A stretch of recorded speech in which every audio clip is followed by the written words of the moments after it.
of the president, someone who'd been in politics before. That's always who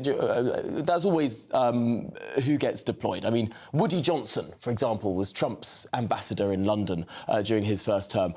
There were always political. So we're doing the American thing. But yes, this is strange because we've had diplomat after diplomat after diplomat, and now we're getting politician.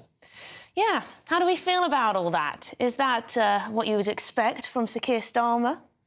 It's interesting. I think they've got to play it cleverly because Trump is a hard ball to handle, right? But Peter Mandelson has been a player in both Washington, D.C. and in London for quite some time. I mean, he's a divisive character, isn't he? I mean, he was forced to resign from the cabinet a couple of times. Yeah. There's been various scandals. There have been questions over a relationship with Jeffrey Epstein. Keir Starmer's had to answer questions relating to that previously, in January of this year, actually. There's the question... And he's described Trump, Mandelson has, as a danger to the world and little short of a white nationalist. So Mandelson, that's how he's described Trump. But, I mean, that's not much different from most of the cabinet, really. No, and this is the thing. They were never going to put someone who was not of sort of a fellow traveller of this government's ideology in there. I mean, that would sort of be almost like you're giving an appointment to Trump rather than someone that represents the government that this country elected. Yeah. But I think there is an interesting question of Mandelson as a former EU commissioner,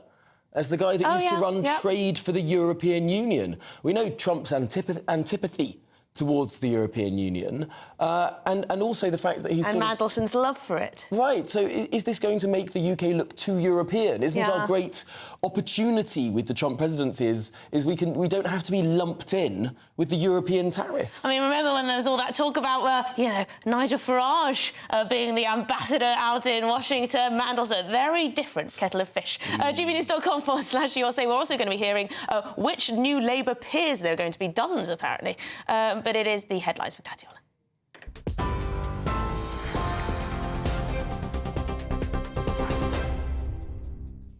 Emily, thank you and good afternoon. The top stories. Lord Mandelson is expected to be named as the UK's next ambassador to the US.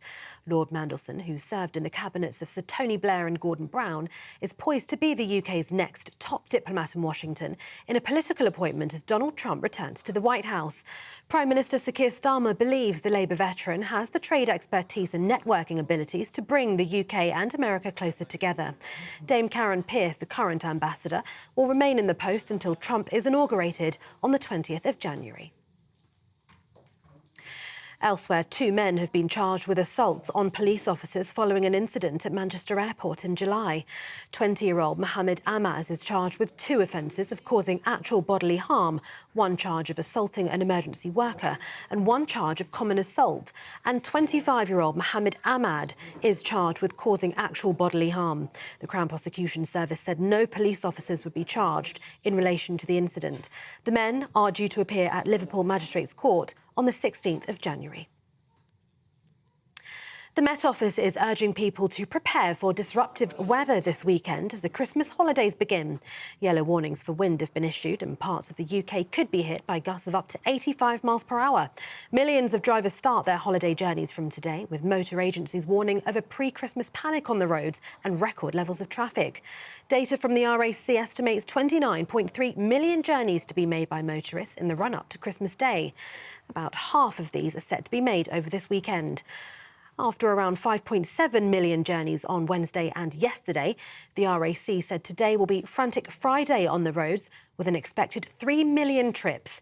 In a bid to help make those journeys smoother, National Highways said the agency will remove roadworks on 95% of the roads they manage.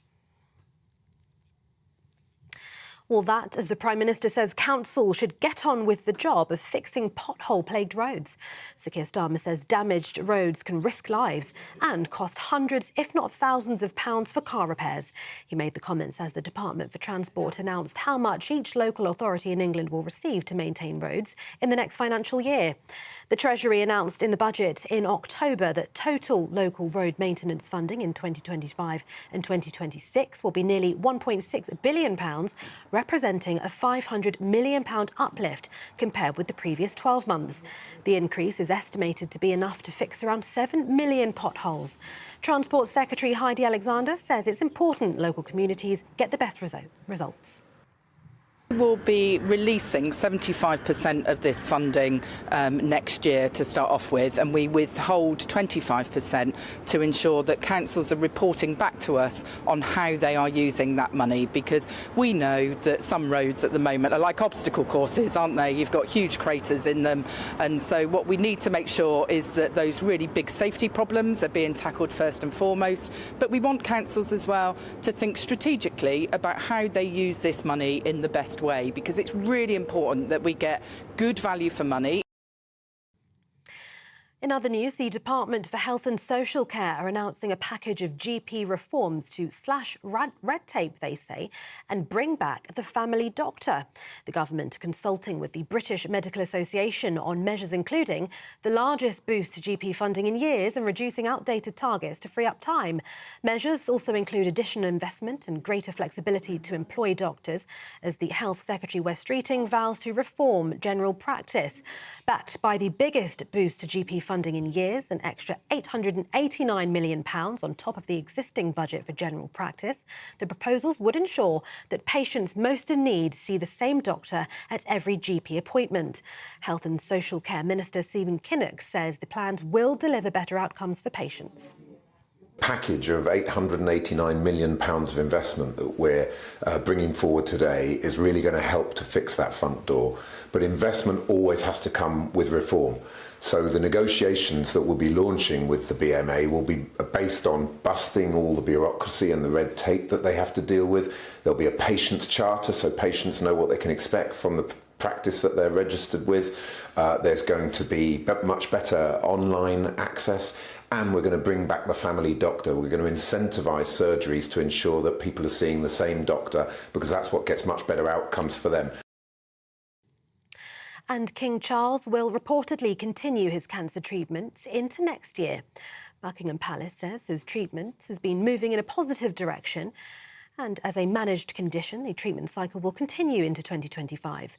The palace is said to be optimistic about the King's health as he continues his royal engagements into next year. Further details of the King's condition have not been disclosed, and when announcing the diagnosis in February, the palace asked for privacy and only confirmed it is a form of cancer. Those are the latest GB News headlines for now. I'm Tatiana Sanchez. More from me in half an hour.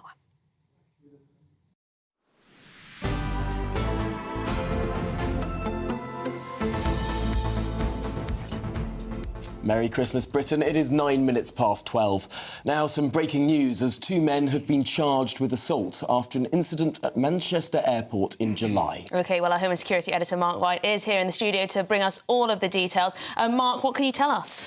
Well, this is, of course, an incident that got a lot of public attention at the time because of videos that were circulating, taken by mobile phone, of what turned out to be quite a violent incident as police were called to an area of Manchester Airport to go and effect an arrest at that time, but it turned into quite a violent confrontation that was captured on camera. Well, since then, the Crown Prosecution Service, in conjunction with the police and the Independent Office for Police Conduct, the police watchdog, has been assessing all of that evidence, looking at CCTV, interviewing witnesses at the time, speaking to experts on the use of force and the like, and they have concluded that two individuals should be charged and that no police officers should be charged in connection with this incident itself. And that's the really significant part here, perhaps, that the police officers face no charges, given all of the conversation around the video footage, the selectively clipped video footage that circled online.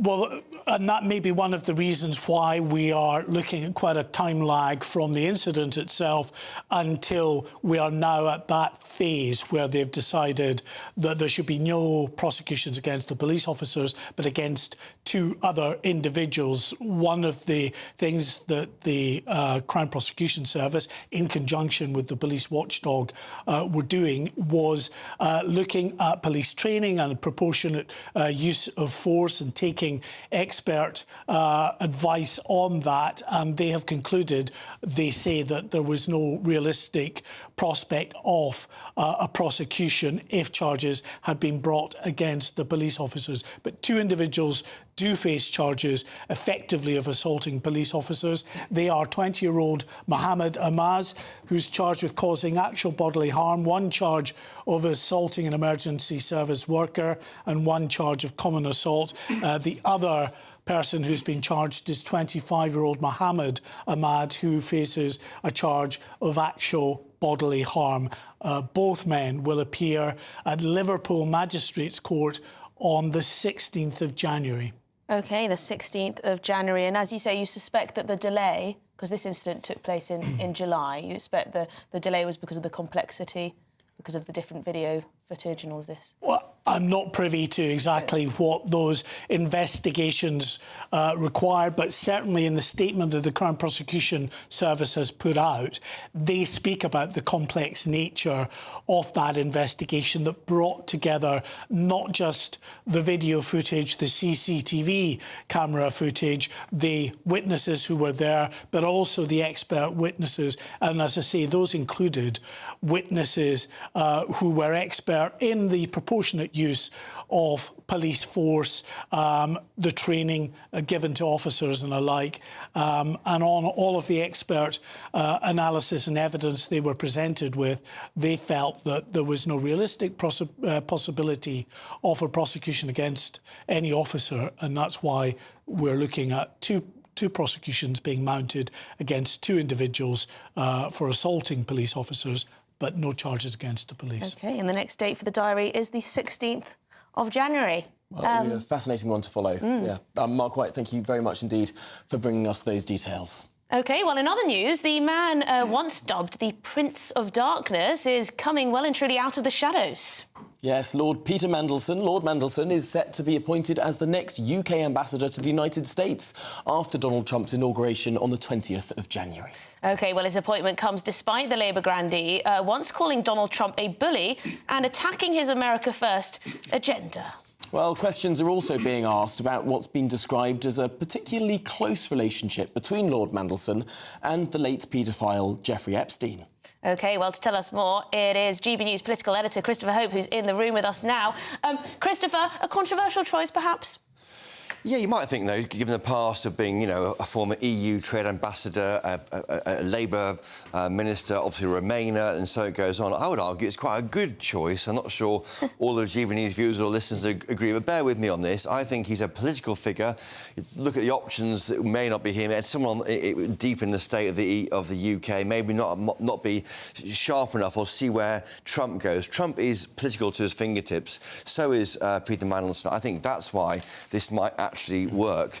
Of course, he's up for to be Oxford Chancellor, Oxford University Chancellor. That didn't work out for him, but I think this is a better job and more suited to him. It's the first political appointment to that big job, the biggest job in diplomacy around the world since the 1970s.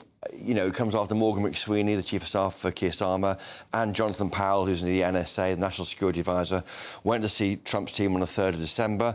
Comes after a phone call on Wednesday night, Tom, when we were at that drinks party at number 10. Yeah. They spoke, Starmer and Trump, and the result is this, and I think it's quite a good moment. I've called Nigel Farage, our colleague at GB News, but also the Reform UK leader, asked him what he thinks. He says he's reserving judgment. Chris, call me back later.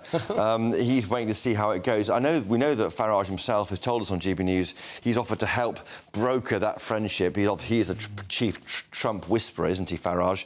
He met Starmer in full view of the TV cameras on the floor of the Commons during a vote, offered his help to Starmer because, you know, Farage is a patriot. He wants to help this relationship work. It's good for us all, and there's concerns about immediate tariffs when he becomes the president of the United States, Trump. So I think it's the moment here. We're going to have to push back here a bit, I think, Christopher. Well, There's a lot of people screaming at the Yeah, I know they are. Don't at me, don't at me. I think everyone can accept, OK, perhaps you want a political voice, perhaps you don't want a quote-unquote deep state bureaucrat. Yes. Yeah. But this guy was the former Trade Commissioner for the European Union. Yes. At a time when Donald Trump is threatening Europe with trade sanctions, do we really want to be lumped in with that lot? Or is this perhaps an opportunity to say, hang on, we're actually somewhere in the middle of the Atlantic. We're not really that European at all. He's an insider outsider. He knows how tariffs work. He knows how big trading blocks work. He could maybe work out how we fit between those two big trading blocks. Where's the UK fit? What can it do? We're now in the CTPP CPTPP. Thank you, you knew it. I didn't. Comprehensive and Progressive Trans-Pacific So we can trade more with Asia-Pacific countries than we could before. Yeah. That, of course, stopped us getting tied to the EU again, which is maybe good news for some people. The language you heard described there in the news there about calling Trump a danger to the free world, a white nationalist. I mean, David Lammy made remarks as an MP, and I thought those were poor, and others too. But Mandelson was out of politics. He was just freelancing. Now, you'll know that back in January, Keir Starmer was asked a question about Lord Mandelson and connections to Jeffrey Epstein. And Keir Starmer, we will show a clip of this because it's quite interesting to see how Keir Starmer sort of struggled with that question. I don't think he was expecting it. Will those types of questions resurface I think they will, because this job is a big job. It's one of the key roles in our sort of government PR facing the world. Mandelson, he's got lots of business interests. They go into blind trust. That's the money taken care of. But yeah, there will be relations in the past which correctly should be looked at. I mean, he may put himself up for interview, and they may come up. I think and they should do. The white nationalist comment. I mean, I know it's not very serious. I think the left didn't really understand Trump and his value to the UK. His mother's, of course, is Scottish. He loves Britain. He loves the Queen, the late Queen, before she died. I mean, he loves Britain, and I think they allowed the noise around him to get in the way of, frankly, the good he could do to this country, I think. So there were a few other names that were up for this job. I mean, it seemed that David Miliband was knocked out of the running relatively. If Kamala Harris had won, I think that was the option. Right. The idea had been... David Miliband running the refugee agency in New York. Perhaps it's not the most aligned to Donald Trump that you can possibly imagine. But are we having this conversation thinking who would be best for Trump, rather than realising that it's actually Keir Starmer who's making the appointment? He's not going to pick someone who's completely against Keir Starmer's worldview. He wants to represent his government. And Mandelson's close to Morgan McSweeney, who I think is the main... and he's the chief of staff to... No one needs to heard of him, but he's the brains behind Starmer. And McSweeney, I think, is the one who's sharpened the operation up recently. The group, I'm not sure what you think about the event we went to on Wednesday night at Number 10. I felt they all looked a bit depressed and down, but I think they come to grips with governing, not campaigning. Yeah. I think they haven't really gone to that moment of, we're in charge now. Everything takes ages. You have to persuade a lot more than just campaign and shout. I spent most of that evening trying to cheer some of the press team up. Yeah, I know. This is an appalling appointment. Come on. Is this man going to understand Donald Trump after he's just slagged him off? Well, He also, back in the day, many a scandal himself, Peter Mandelson, had to resign from cabinet twice. I mean, not great. Emily, I would say of the options open to this government, he's better the best. Than Ed Miliband. He's better than the other ones I've looked at. Nigel Farage couldn't do it. He's MP for Clacton. He really couldn't do it. Had he not become MP for Clacton, I think the noise behind him becoming the ambassador would be a lot. Having said all that, we haven't heard yet what the Donald thinks. And we're watching, obviously, X, Truth Social, and what does the Trump whisperer, Nigel Farage, he's reserving judgment. Yeah. It could be ominous. It could be ominous. It's really interesting that Nigel Farage is reserving judgment there, because Donald Trump is someone who himself is a great forgiver, perhaps, of people who say nasty things. And I David Lammy says he is after that dinner in Trump Tower. Is it interesting? Look at how Donald Trump behaves with Marco Rubio, his new Secretary of State, who they used to bust each other up, but then they sort of smooth it all over. He's one for flattery, and I suppose Peter Mandelson is one of the most chameleon-like figures in our politics of the last 30 years. He's compelling. I've interviewed him 2 or 3 times for various podcasts. He's compelling, he is interesting, he's a total Labour to his core, but he's also political, and the things he was saying recently about Labour needs to embrace Farage, not push him away. Now, that can be said to the Tories too, because no one likes Farage, and Farage makes a lot of noise out of that, and he takes on the establishment. But embracing Farage, whisper it quietly, he wants to be embraced by the establishment. He loves his country. He wants to do it, but on his own terms. I think ego gets in the way. Isn't his magic that everyone in Westminster hates him, and everyone hates Westminster in the country? Yeah. Yes. And therefore, there's that marriage of convenience. Correct. Well, quite, yeah. And I should, before we go, I must say we are waiting for peerages. Yes. They are expected today. Thangam Debonair for Labour, Kevin Brennan, Sue Gray, remember her? She'll get one probably. Simon Casey, outgoing Cabinet Secretary, Trees Coffey, formerly a Deputy PM to Liz Truss, Rachel McLean, it was around 30 or so Labour peers. And when are we expecting these to be announced? Well, now, I don't know. We're expecting maybe early afternoon. We were expecting yesterday.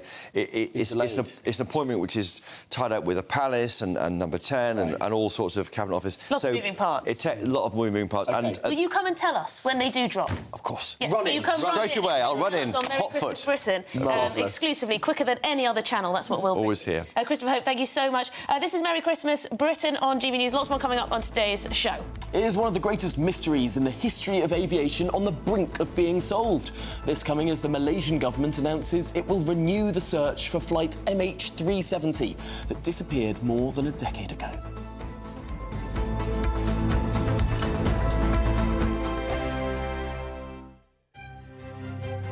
GB News Breakfast, every day from 6 a.m. So maybe people are opting for the more traditional ways of meeting people. Meeting organically. The only way to actually... Well, I know some people have It's worked very well for some people. I mean, I personally think that doing things more organically is probably going to be better, or it's more to my taste. But it has worked well for lots of people. So I absolutely agree. There's a very interesting young woman, she's about 22, who writes on this and has a podcast called Freya India. And she talks about this dating industry, and she said all she ever wanted to do as a teenager was go down the pub and meet a man and fall in love. And the dating apps just don't do that. And she said they've become so, it's just literally people looking for sex. We need to get back to traditional ways of meeting face to face, but we also need to stop toxifying it. A man flirting with a woman is not toxic. Men and women have done this for years. Obviously, we need to know about boundaries, but we also need to allow men and women to do what comes naturally. I think it's also about spontaneity in society. It's much harder to just randomly go out in an evening in London and not know what you're doing and have a good time than it was, I think, 15 years ago or so. Yeah, and if you don't have spontaneity in your life in general terms, then that spontaneous meeting with someone is less likely to happen. I think it's also where you are, because I was just thinking, as you said, that London, going out to try and meet someone in London is one thing. If you live in a small town and you go down your local pub, there's probably you're more likely to meet someone that you get to know over a period of time. But this is also why we need to support our pubs and our hospitality areas, because they are important social integrators. They really are. Yeah. GB News, the People's Channel. If you want your news to be straight talking... This is a nightmare for the Conservatives again. Down to earth. It's not just Nottingham where this is happening, is it? And most importantly, honest. Hard-working, middle-class taxpayers, they'll get their book thrown at them. Then catch me, Martin Daubney, Monday to Friday, 3 till 6 p.m. on GB News, Britain's news channel. I'm Christopher Hope. From pop stars to politicians, I'll interview anybody in a pub who's got a political opinion. Join me every Friday on Spotify, Apple Podcasts, YouTube or gbnews.com, or wherever you get your podcasts. This is GB News, the People's Channel.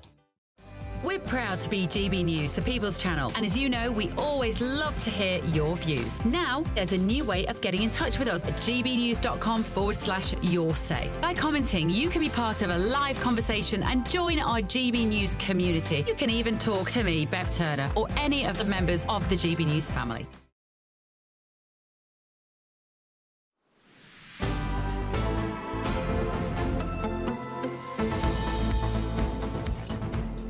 Merry Christmas, Britain. It's 25 minutes past 12. Now, is one of the greatest mysteries in the history of aviation on the brink of being solved? Well, the Malaysian government has announced it will renew the search for Malaysia Airlines flight MH370. It, of course, disappeared without a trace a decade ago. Yes, the plane was carrying 239 people from Kuala Lumpur to Beijing, and previous attempts to locate the plane have all failed, leaving the families of those on board without any kind of closure. But what is going on here and why the change? Delighted to be joined in the studio by travel and aviation expert Sally Gethin. Sally, thanks so much for being with us here. I thought this search had run cold, had sort of run its course. There are all sorts of theories online about it. Why this change now? So it does run hot and cold, but there's a company, a US robotics company called Ocean Infinity that has some new technology that they reckon can pinpoint the exact location. Now, this firm did carry out a search which, they did not find the wreckage at that time. That was in 2018, but they did find some promising signs, and that's informed the new search now. And the Malaysian government is doing a deal with this company. It's on a no find, no fee basis, so there's no public money going into it. And also teaming with China as well, because there were a lot of Chinese passengers on board. Remind us of what happened on that day. Over 10 years ago. It really is a shocking incident, and actually I'm quite surprised that more hasn't been done, that the search went cold, like you said.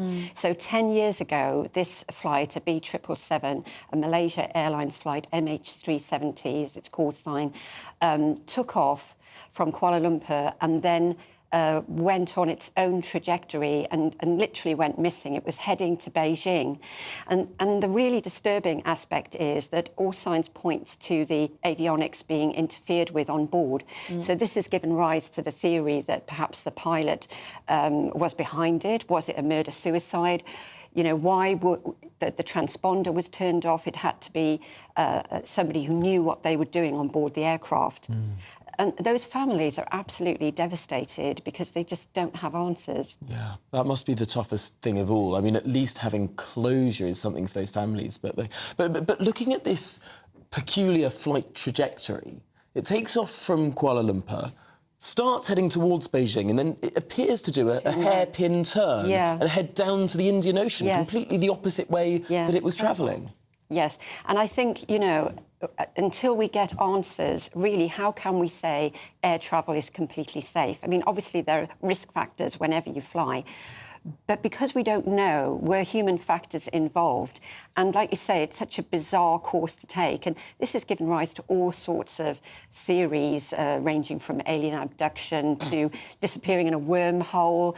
Videos surfaced, unattributable about it being circled by strange objects and all kinds of strange theories. So, we need to really lead on this with the science that we've got at the moment. I mean, it's almost hard to believe that in 10 years this plane just has not been able to be found. It's like it just escaped to another planet. Well, certain pieces of wreckage have been found, about 3 pieces of wreckage. So there is evidence, obviously, that it did come down. But, then you have to look at ocean flows and tidal patterns and so forth to see where those bits of wreckage came from.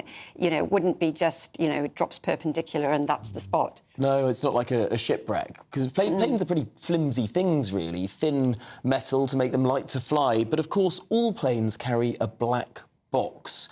Is there any industry expectation that black box, that recording of what happened on that flight could be salvageable from the bottom of the ocean? So the voice and data recorder kit that you're talking about, that would be the holy grail. That would be what, in an ideal world we would find. And especially if the pilot was actually communicating in some way through the avionics on the flight deck. But even then, I'm not sure we would really have all the answers, because all those souls went down and there's no survivors, and it really depends on what comes of this. Very, very perplexing, to say the least. And such a mystery as well. As you say, everyone has their own theory about this. People blame some sort of military interference, some are coming in now. Mission. We've got some live theories on the... whether it's the Chinese who shot it down over here. I mean, all sorts is coming through. Yeah, deep state, lots of theories around, were other governments involved.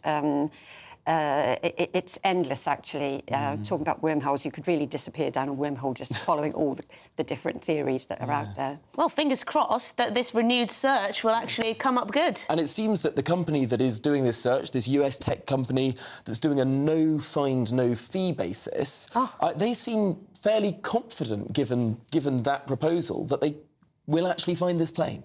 Well, it's a win-win for them because they put their technology to the test. They obviously get a lot of coverage out of it, but also they give hope to finding these answers.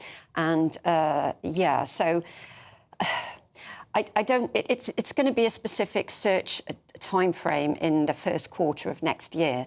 So there's a finite point where it has to be, it has to be complete. Well, we'll look forward to having you back when this search is completed, or hopefully before it's... Well, I mean, obviously... Hopefully some good news. Hopefully it will complete with some answers and we'll have some more concrete theories on which to pontificate. But until then... The conspiracies. Yes. Sally Gethin, thanks so much for coming in. Thank you very much. Well, this is Merry Christmas Britain on GB News. We've got lots more coming up on today's show. Yes, as the BBC decides not to play a Christmas song that happens to criticise Sir Keir Starmer, we've actually decided to play it to them live outside the BBC Broadcasting House. You won't want to miss this after the headlines.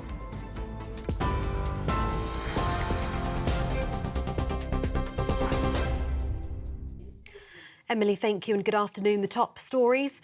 2 men have been charged with assaults on police officers following an incident at Manchester Airport in July. 20-year-old Mohammed Amaz is charged with 2 offences of causing actual bodily harm, 1 charge of assaulting an emergency worker and 1 charge of common assault. And 25-year-old Mohammed Ahmad is charged with causing actual bodily harm. They'll both appear in court on the 16th of January. The Crown Prosecution Service said no police officers would be charged in relation to the incident. The Independent Office for Police Conduct has said its investigation into the use of force by police on 6 people was nearing its completion. Elsewhere, Lord Mandelson is expected to be named as the UK's next ambassador to the US. Lord Mandelson, who served in the cabinets of Sir Tony Blair and Gordon Brown, is poised to be the UK's next top diplomat in Washington in a political appointment as Donald Trump returns to the White House. Prime Minister Sir Keir Starmer believes the Labour veteran has the trade expertise and networking abilities to bring the UK and America closer together. Dame Karen Pierce, the current ambassador, will remain in the post until Trump is inaugurated on the 20th of January. The Met Office is urging people to prepare for disruptive weather this weekend as the Christmas holidays begin. Yellow warnings for wind have been issued and parts of the UK could be hit by gusts of up to 85 miles per hour. Millions of drivers start their holiday journeys from today, with motor agencies warning of a pre-Christmas panic on the roads and record levels of traffic. Data from the RAC estimates 29.3 million journeys to be made by motorists in the run-up to Christmas Day. About half of those are set to be made over this weekend. After around 5.7 million journeys on Wednesday and Thursday, the RAC said today will be Frantic Friday on the roads, with an expected 3 million trips. In a bid to help make things smoother, National Highways said the agency will remove roadworks on 95% of the roads they manage. And the Prime Minister says council should get on with the job of fixing pothole-plagued roads.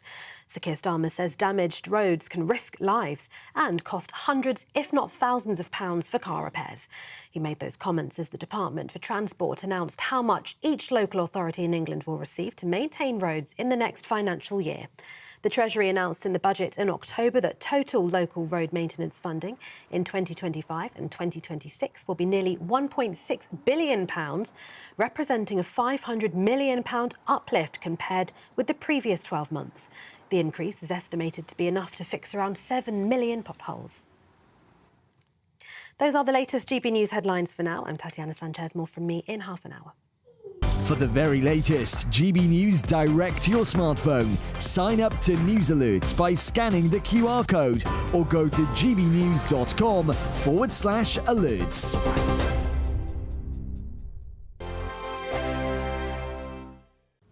Hi there and welcome to the latest update from the Met Office for GB News. If you've got travel plans over the next few days, it's worth staying in touch with the weather forecast because it is turning unsettled. Rain moving east today, turning increasingly blustery and increasingly mild as westerlies move in across the country. So for today, a cold front is sinking southeastwards. That's bringing a spell of persistent rain for northern and western England, as well as Wales. Some heavy bursts with that rain and gusty winds. Drier to the east of that, although increasingly cloudy with a few spots of rain by the end of the afternoon in East Anglia and the southeast. Showers replacing the rain for Scotland and Northern Ireland as we end the afternoon, and feeling fresher here, but milder to the south, 10 to 12 Celsius. A damp evening then as we go through Friday, and it's going to be particularly damp across the Midlands and southern England. But for Scotland and Northern Ireland, it's a case of clear spells and showers, with the wind tending to ease. So actually conditions improving for the north and west of the country during the evening rush, but it's damp across East Anglia and the southeast at 6 p.m. with some heavy bursts of rain along with blustery breeze. The rain does clear, and then a brief spell of fine weather overnight with some clear spells and lighter winds. However, it doesn't last long. Scotland, Northern Ireland, Northern and Western England, as well as Wales, turn increasingly unsettled once again by dawn on Saturday. As that rain and wind move in, it's going to be a mild start to the weekend, but an unsettled start. Initially, a band of rain crosses the country, a lot of cloud cover associated with that. Then, brighter skies, but also blustery showers replace it for the north and west, and it's going to turn increasingly windy. The strongest winds will be in the north, 50 to 60 miles an hour, especially the northwest of Scotland, with the risk of 75-mile-per-hour wind gusts. The latest GB News travel. Northbound on the M1, slow traffic to an earlier obstruction on the road after junction 9 for Redbourne, delays at junction 8 for Hemel Hempstead. Clockwise on the M25, 2 lanes are now blocked and there is slow traffic due to a multi-vehicle accident just after junction 2 for the Darenth interchange. Clockwise on the M25, traffic has returned to normal though. An earlier broken down van cleared between Waltham Abbey at 26 to 27 for the M11 interchange. It's slow for the westbound side of the M4. The exit slip road is partially blocked at Bristol 19 due to an obstruction on the road, and the southbound side of the M5, 2 lanes are closed. There's queue in traffic to a lorry fire. It's from Exeter at junction 30 through to the Oakhampton turnoff at junction 31. And that's your latest. You can stay up to date throughout the day by visiting our website gbnews.com.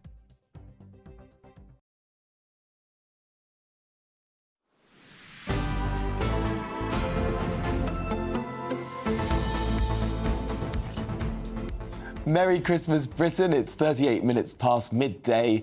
Now, the anti-government parody protest song, Freezing This Christmas, has hit #1 in the official singles downloads chart. It's against Keir Starmer, isn't it? Yes, it's pointedly against Keir Starmer. Let's give you a reminder of just how.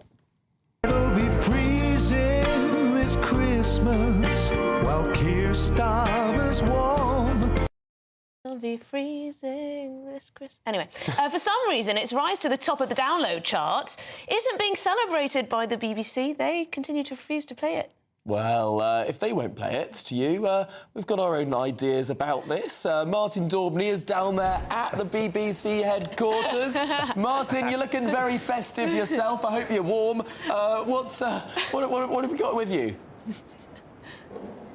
Well, I'm here today, Emily and Tom, because the Bar Humbug Broadcasting Corporation are refusing to play this song if it gets to #1. It currently is top of the download charts. As you said, it's top of the iTunes charts. I spoke to creator Chris Middleton this morning. By the way, he's coming on my show today at 5:40 p.m. He's got everything crossed that it will be #1. They've raised a staggering £34,000 in donations on their Just Giving page. Every penny of that is going to pensioners this winter. The entire thing is meant to be a protest song, but also it's good-spirited. This lot have completely lost their sense of humour. Do you remember in 1977 they refused to play God Save the Queen by the Sex Pistols when that got to #1? Too spicy. They refused to play Relax by Frankie Goes to Hollywood because that was too spicy. They're doing it again, and guess what? The Streisand effect. If you ban something, guess what? People want it more and more and more. And we've brought a speaker along to make sure that these mealy-mouthed Christmas killjoys are going to hear this song. Should we give them a blast now? Let's Absolutely. I've got no place to go. It'll be freezing this Christmas without you at home. So you say they want to enjoy the party, we're going to bring the party to them. And the people walking past here are loving it. They're shaking our hand. They're saying, well done, GB News. At least you've got a sense of humour. At least you're doing your bit for the pensioners of Britain. We're having a great time. Yeah, right? We're having a great time here. Martin, you're getting live reaction there. That's amazing. It's absolutely superb. There's BBC staff on the way in shaking our hands. They might get a disciplinary. They might be on CCTV. The entire company has totally lost its sense of humour. Of course, there's an anti-government message you could say, but ask me this, riddle me this at Christmas. Do you reckon, Tom and Emily, if there was an anti-Boris Johnson song a couple of years ago, do you reckon they'd censor that? Of course they wouldn't. It's because they back the Labour government. We all know BBC bias, and we are making sure that this lot get a good dose. Crank it up again. Wow. Martin, that's incredible. This is TV gold. Did I detect in your dance move there a bit of inspiration from the new president of the United States? A bit of the sort of angular, fist-held, you know, sort of jiggling backwards and forwards. Is this the new dance craze? Yeah, the sort of dad dance. I'm good at dad dancing, and I'm sober. It's before lunch. You wait until later on. But like I say, 5:40 today is when the official Christmas #1 is announced. Chris Middleton, the creator of Freezing This Christmas by Sir Stormer and the Granny Harmers, will be on my show, and you can still make a difference. Download it. He tells me you go to Spotify, you go to Apple iTunes, you go to Amazon, anywhere you normally download and buy 79 pence a pop. Every penny goes to keeping pensioners warm this Christmas. Fantastic. No profit will be kept. It's a charity single. You can make a difference. All eyes on 5:30 today. There's still time to get stuck in. OK, yank up the volume one last time for us, Martin. Yank it up. Yeah, we're going to crank it up. Didn't crank it up yet. Merry Christmas, BBC. Oh, we don't deserve Martin. We don't deserve Martin. You don't get that on other channels, do you? No, you don't get that on other channels. Oh, that is brilliant. Martin, you know what? He's gone above and beyond this afternoon, so you'll have to tune into his show at 5:45 to speak to the maker of that song. It's doing well. It's doing well. It's #1 in the downloads charts. It needs to get into the top 40 of the main charts, but it could get there. I think it's on 60. It was on 60 yesterday, so I think it needs to go up a little bit more. Exactly, because being #1 on the downloads charts is different from the overall charts because so many people now stream their music. So you Grinch. I don't want to get people's hopes up too much. I can't see it happening, but maybe there'll be a late surge. Well, put some money in your pocket. Take some money out of your pocket and you know, download it. Why not? Bit of fun. Anyway, if you're in search of some winter sun this winter, here's the forecast for some of the top European holiday destinations.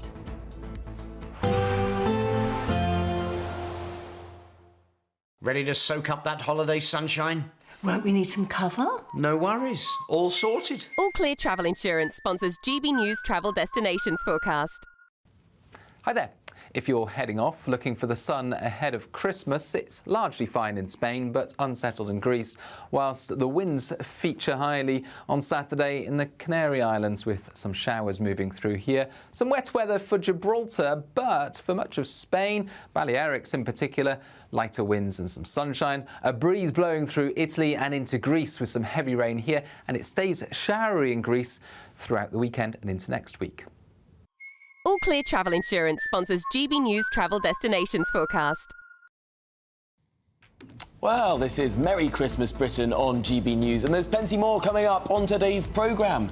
The Second World War veteran Mervyn Kirsch is celebrating his 100th birthday today, and we're live at his surprise party. That's to come after this.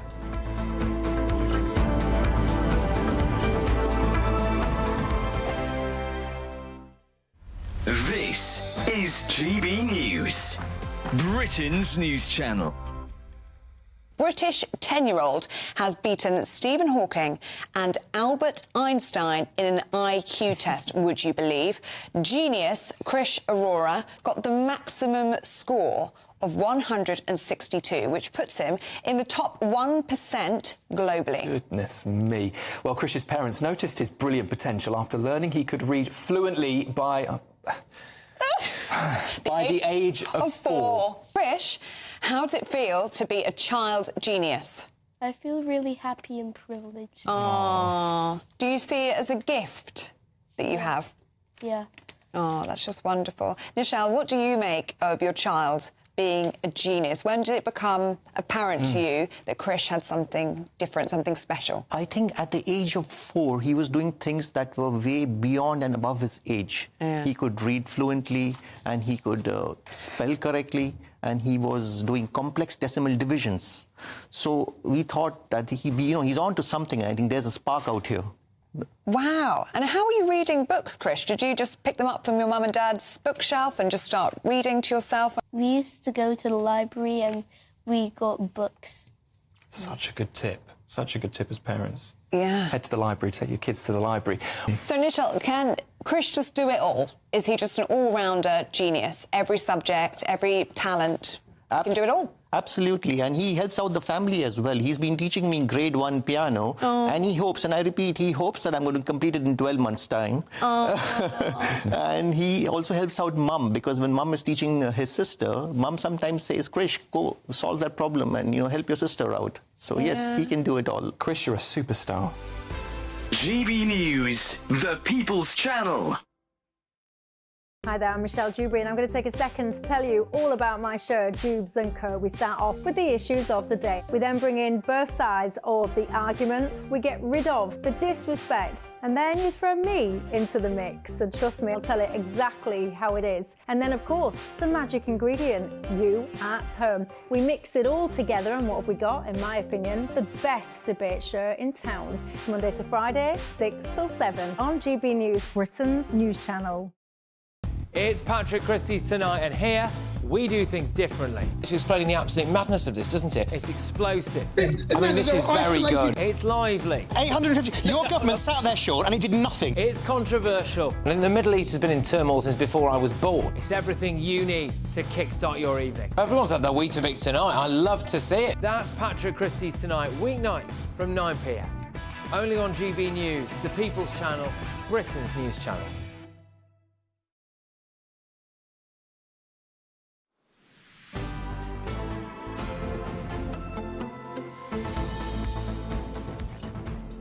Merry Christmas, Britain. It's just coming up to 10 to 1, and the Second World War veteran Mervyn Kirsch is celebrating his 100th birthday today. To mark the surprise occasion, a party is being held in his honour by his friends and family at the Union Jack Club. And none other than GB News national reporter Charlie Peters has gone along. He's there for us at this surprise party. Charlie, tell us, is he very happy indeed? Yes, he is very happy. I think he was quite stunned to see so many people here. And welcome to the Union Jack Club in South London. This is where all members of the non-commissioned ranks of the armed forces, all 3 services, are automatically members. And there you have Mervyn Kirsch on his 100th birthday. Very happy indeed. And I think I can bring you a clip of the moment when he discovered that he'd entered a surprise birthday party.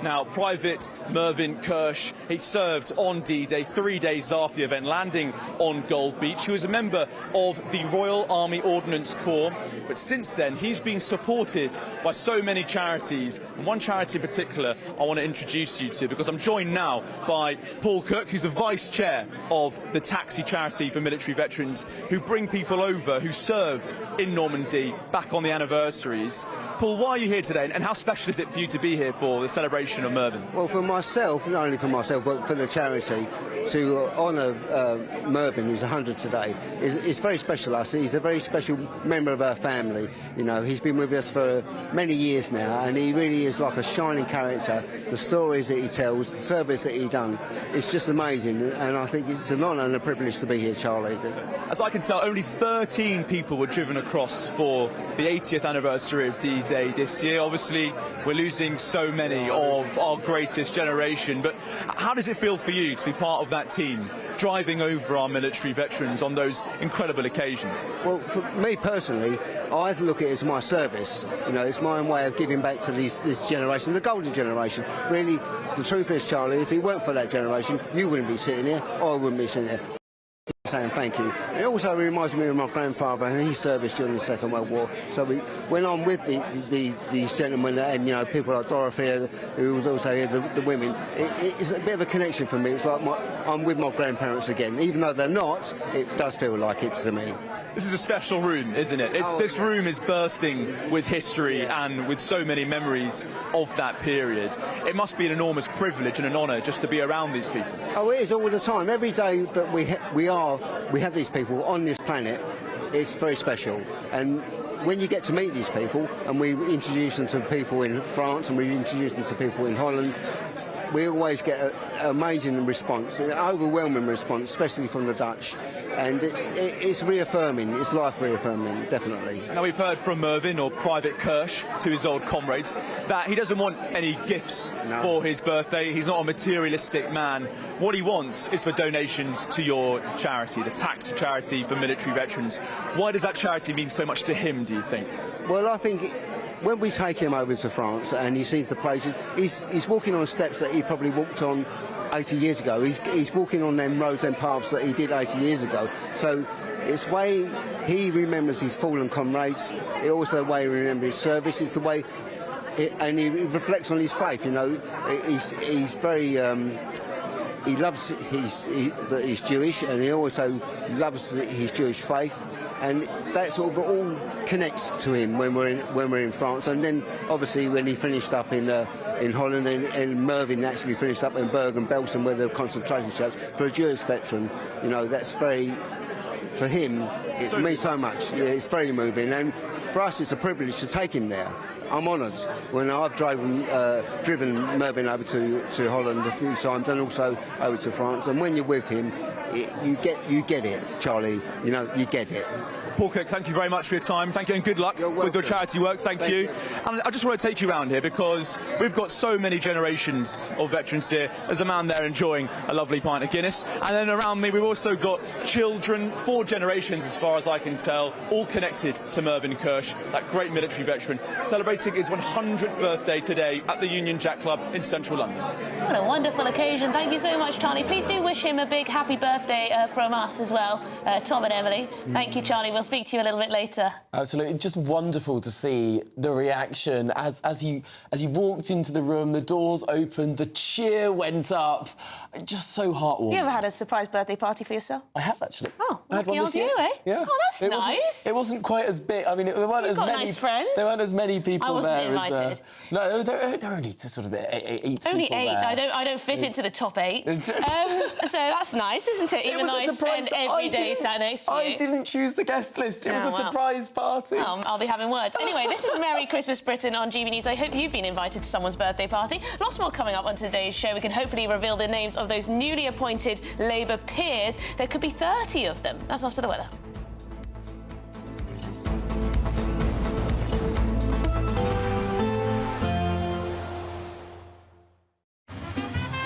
Despite the morning rain, it'll be a nice, warm, cosy day ahead. Boxed heat pumps, sponsors of weather on GB News. Hi there and welcome to the latest update from the Met Office for GB News. It's going to be an unsettled few days, and for the rest of today, with a lot of traffic on the roads, we do have some rain to watch out for. That's clearing southeastwards associated with this cold front. Then, briefly, a fine interlude overnight, but the next weather front is appearing and it's going to turn increasingly windy by the start of Saturday. So a damp rush hour for the southeast corner. That does clear, though, with some dry and clear weather overnight, for a time at least, before Scotland, Northern Ireland, Northern and Western England, as well as Wales, turn wet and windy by dawn. That, of course, will keep temperatures from falling too far, but it's going to be a soggy start to the day for Scotland, Northern Ireland, Northern and Western England, as well as Wales. Gusty winds increasing in strength during Saturday as showers replace the rain during the morning, and that wind continues to ramp up into the afternoon. We're talking about 50 to 60 mile-per-hour wind gusts for the northern half of the UK, particularly over hills and coasts, and the risk for northwest Scotland of 75 mile-per-hour wind gusts later in the morning and early afternoon. For the southern half of the UK, it's going to be blustery with outbreaks of rain across much of England and Wales, but brighter skies do eventually turn up into the afternoon with quite frequent showers. That is apart from the south coast where it stays damp throughout. It's mild in the south, but it's much colder further north as the winds change direction and bring the threat of some wintry showers as we start off Saturday night across Scotland, Northern Ireland, and those showers will be falling as snow above 100 or 200 metres or so. The start of Sunday also sees some wintry showers, but later in the day it's rain showers and it stays blustery, feeling cold on Sunday, milder by Christmas. There will be a light breeze in the morning, leading to a warm front. Boxed heat pumps, sponsors of weather on GB News. You could be joining the Great British Giveaway list of winners with your chance to grab a fantastic £50,000 in tax-free cash. My name is Cliff. And my name is Julie. And we won 25,000. I'd say don't hesitate, do it. If you're not in it, you've got no chance of winning it. For another chance to win, text cash to 63232. One entry costs £2 plus one standard network rate message, or text bonus to 63232. 5 entries cost £5 plus one standard network rate message. Go to gbnews.com/win. Entries start from just £2. You can call 0903 681 3232. Calls cost £2 plus your network access charge, or post your name and number to GB10 PO Box 8690 Derby DE1 9TT. UK only. Entrance must be 18 or over. Lines close at 6 p.m. on the 31st of January. Please check the closing time if listening or watching on demand. Good luck. This is GB News, Britain's news channel. Now, our next guests have been working closely with celebrities and MPs to help clean up our planet. Very important. Think Ocean was founded in 2021 with two main goals. One, educating the next generation to make sure that they know when they're growing up that naturally we have to take care of the planet and cleaning pollution that's already in the environment. Well, joining us now to tell us more is Think Ocean's founder, Hugo Valdez-Vera, and the co-founder, Nolene Mariappan. Really good to see you both this morning. So, Nolene, let's start with you. What is Think Ocean and why did you want to start this back in 2021? Yes, so Hugo had actually been working on the environment and climate action for quite a long time. When he moved to the UK, he realised that there was a growing problem with plastic pollution and that more needed to be done because people weren't actually seeing the link between plastic, the impact on the environment and climate change. So he founded the organisation and I joined him with 3 goals, really. Education, looking at technology to scale solutions, and looking at how we develop more circular economy programs. So actually looking at reusing, recycling, actually creating local economies from what people would consider waste. Hugo, just how bad is plastic pollution around the world, and especially here in the UK? Well, it is bad, but we don't know the extent of how bad it is. You know, this is not much interest from the bigger players or, you know, some government for us to know every detail of the pollution. So if we know that is from 1 to 10 is 2, probably it's about 6. GB News, the People's Channel.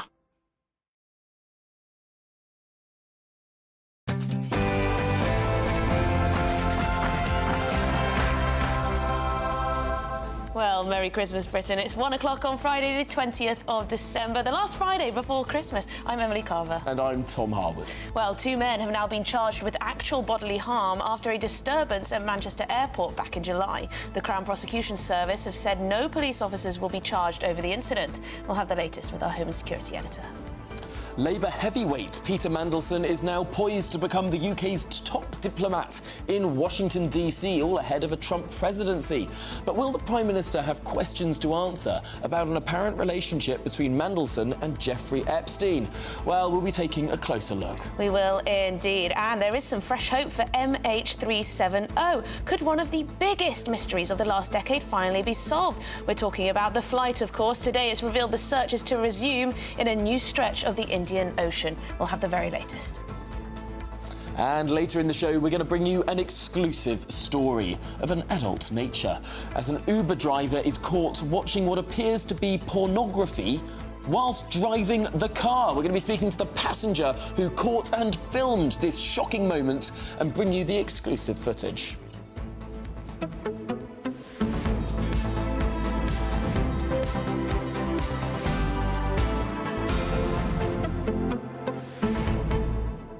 Yes, we don't wish to shock you with this exclusive story, but it is definitely worth talking about. You're going to want to hear the details on this one. We've got the passenger coming into the studio to tell us exactly what happened.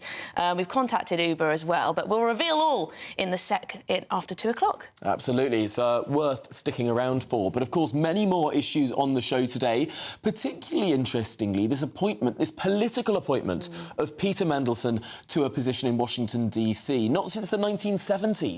Has there been a political appointment for our ambassador in Washington. It's always been a career diplomat, a civil servant, someone from the Foreign Office.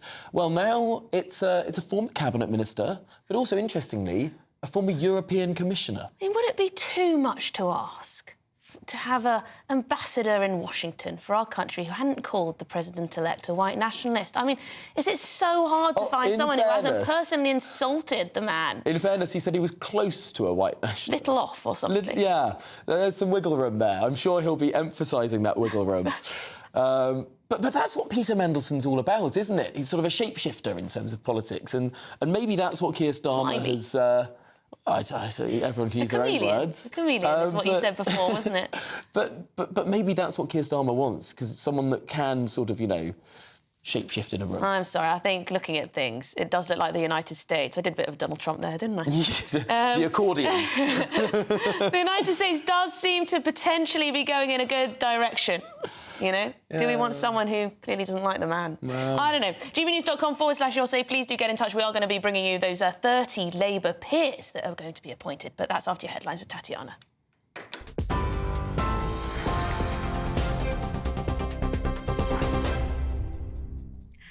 Emily, thank you, and good afternoon. At the top stories, Lord Mandelson is expected to be named as the UK's next ambassador to the US.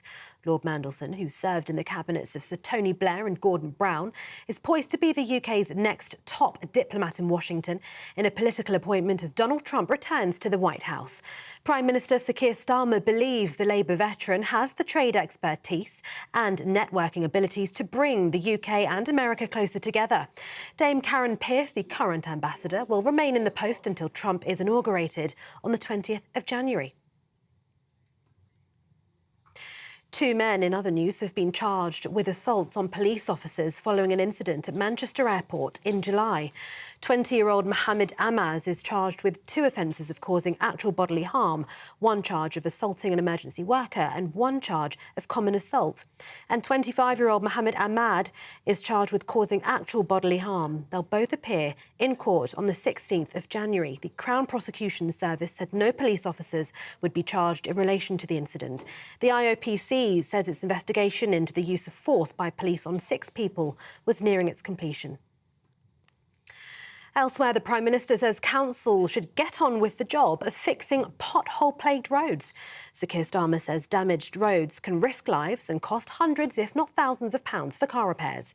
He made the comments as the Department for Transport announced how much each local authority in England will receive to maintain roads in the next financial year. The Treasury announced in the budget in October that total local road maintenance funding in 2025 and 2026 will be nearly £1.6 billion, representing a £500 million uplift compared with the previous 12 months. The increase is estimated to be enough to fix around 7 million potholes. Transport Secretary Heidi Alexander says it's important local communities get the best results. We will be releasing 75% of this funding next year to start off with, and we withhold 25% to ensure that councils are reporting back to us on how they are using that money, because we know that some roads at the moment are like obstacle courses, aren't they? You've got huge craters in them, and so what we need to make sure is that those really big safety problems are being tackled first and foremost, but we want councils as well to think strategically about how they use this money in the best way, because it's really important that we get good value for money. In other news, the Department for Health and Social Care are announcing a package of GP reforms to slash red tape, they say, and bring back the family doctor. The government are consulting with the British Medical Association on measures including the largest boost to GP funding in years and reducing outdated targets to free up time. Measures also include additional investment and greater flexibility to employ doctors as the Health Secretary vows to reform general practice.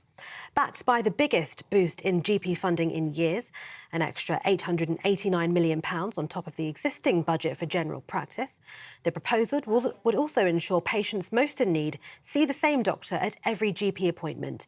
Health and Social Care Minister Stephen Kinnock says the plans will deliver better outcomes for patients. Package of £889 million of investment that we're bringing forward today is really going to help to fix that front door. But investment always has to come with reform. So the negotiations that we'll be launching with the BMA will be based on busting all the bureaucracy and the red tape that they have to deal with. There'll be a patient's charter so patients know what they can expect from the practice that they're registered with. There's going to be much better online access. And we're going to bring back the family doctor. We're going to incentivise surgeries to ensure that people are seeing the same doctor, because that's what gets much better outcomes for them. Well, in other news, a 7-year-old girl has died and a teacher and 5 other students have been wounded in a knife attack in the Croatian capital. The incident took place at a primary school in Zagreb, according to the state news agency HINA. Police said the attack happened just before 10 o'clock this morning in the Preko neighbourhood.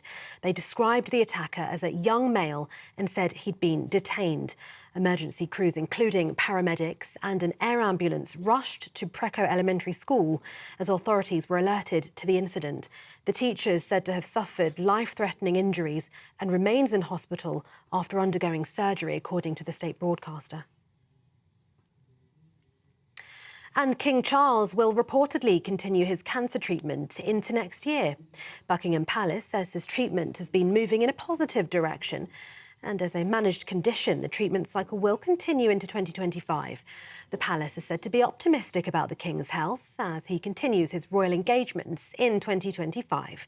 Further details of the King's condition have not been disclosed, and when announcing the diagnosis in February, the palace asked for privacy and only confirmed it is a form of cancer.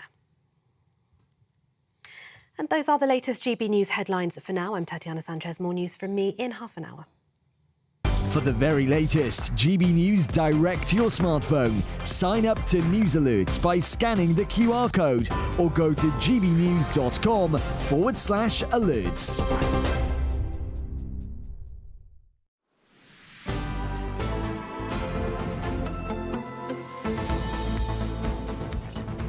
Merry Christmas, Britain. It's 9 minutes past 1. Now, the man once dubbed the Prince of Darkness is coming out of the shadows. Yes, Lord Mandelson, Peter Mandelson, is set to be appointed as the next ambassador of the United Kingdom to the United States. That's taking place after Donald Trump's inauguration on the 20th of January. But is it the right fit? His appointment comes despite the Labour grandee once calling Donald Trump a bully and attacking his America First agenda, also suggesting he might be a white nationalist too, or at least close to.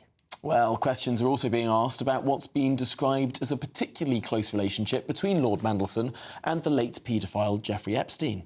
OK, well, in the studio with us is GB News political editor Christopher Hope. I think we've got a lot to get through, actually. Well, it's a big career. Your big career for Peter Mandelson, isn't it? Yeah, I mean, done a lot of things. Well, yes, but there's so much news today, isn't there?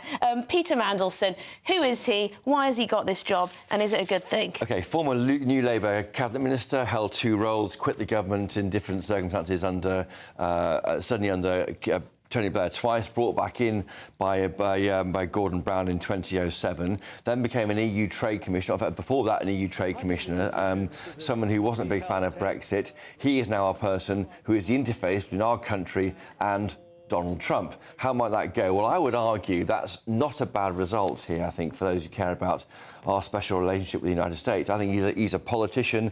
He can sort of shape-shift to work out how he can get on side with Donald Trump in a way which I would say a civil servant wouldn't be able to do so. Yes, he's made remarks in the past, inappropriate ones about, or ill-judged ones, looking back now, about Donald Trump, calling him a danger to the world, little short of a white nationalist, but to be fair to him, he's a peer, probably had no idea he'd be back in government. It's David Lammy, now the Foreign Secretary, I think an MP with ambitions to be in the Cabinet, wouldn't have said those things, but maybe he's kind of moved on from that. You're smiling, aren't you, Emily? Well, you know what I think. I just think it would be nice to have an ambassador who hadn't said such things. Who is that Trump. person? Well, I don't know. I don't have an idea. I'll put myself forward, right? I'll put myself forward. Have I missed the boat? I've missed the boat. Of those listed, Cathy Ashton, a trade commissioner for the EU, didn't do that well, was rather patronised by most people, appointed by Gordon Brown back in the day, I think. I think he's been reaching out, this is Mandelson, reaching out towards Nigel Farage, saying talk to him, which is more than any senior Tory saying or senior Labour figure. He gets the value of Farage to this country. Farage is patronised by the elite here, but he knows that Trump is the way, he's the way into Trump. They can use each other. Farage, for his part, he tells me this morning he's reserving judgment. We look forward to seeing what he thinks. We also don't know what Donald Trump thinks. We're watching Trump's X feed and also on Truth Social. It's a really interesting appointment. Of course, Peter Mandelson's been around for donkey's years, helped rebrand the Labour Party under Neil Kinnock. MP for Hartlepool as well, where there are certain questions over whether or not he knew what mushy peas were and whether or not he confused that for guacamole. That's an that's an invented story. Is it? It's not true. No, Fake news someone stuff. else said it about him, but it became true in repetition. It's one of those political truisms. But there's something rather more serious here, and that is the question marks over Peter Mandelson's judgment, given he did stay at the home of Jeffrey Epstein. This was asked of Keir Starmer at a press conference in January. Let's take a look at that question. Did a report this summer on a JP Morgan report which suggested that Peter Mandelson had stayed at the New York townhouse of Jeffrey Epstein in 2009 when he was de facto deputy prime minister, and while the financier was imprisoned for soliciting prostitution from a minor. Do you think that Lord Mandelson, who is of course a close political ally of yours, has some questions to answer? On Peter Mandelson, look, and I do try to give pretty full answers in these sessions, I don't know any more than you do, and therefore there's not really much I can add to what you already know, I'm afraid, and that's simply the state of the affairs.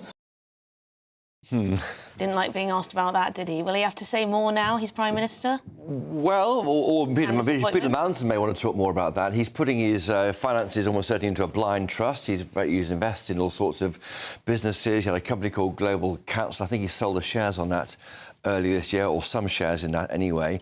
Yeah, I mean, lots of questions to answer for him. He's now a public figure again. He must answer those questions, of course. So Keir Starmer might find himself asked those questions.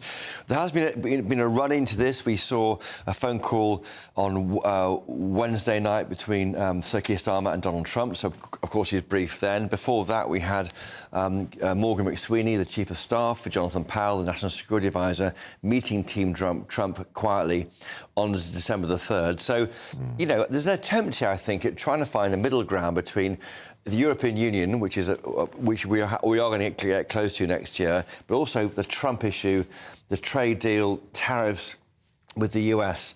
I think if you look at the cast of thousands who could do this, I think Mandelson's towards the top of that tree. You don't have to agree with that, but I think I've looked at it quite closely. I know that viewers and listeners may not agree with this, but I'm asking them to look at the case for who else it might be. But perhaps, you know, perhaps we'll all be proven wrong. I mean, perhaps we'll be fantastic. Farage is an MP. He can't do it. I'm not saying anything about Nigel Farage. I'm not saying Peter Mandelson. He's just had many a scandal himself, hasn't he? But it's also bonkers to suggest that the Prime Minister, like, it might be in the country's interest to appoint Nigel Farage, but why would the Prime Minister who leads the Labour Party pick a political foe who leads a different party? I mean, it's because just, they understand they need someone who'll get on with Donald. And therefore, to hear Mandelson say, let's give Farage a chance and listen to him, that means something. That's interesting, yes. That's grown up. That's grown up. And in fact, you know, by his account, Farage told us on Tuesday night on his programme I was presenting, he said he told Keir Starmer, I want to help. How can I help connect you? Because he is a patriot at the end of the day. Yes, he is a battle about ideas in this country,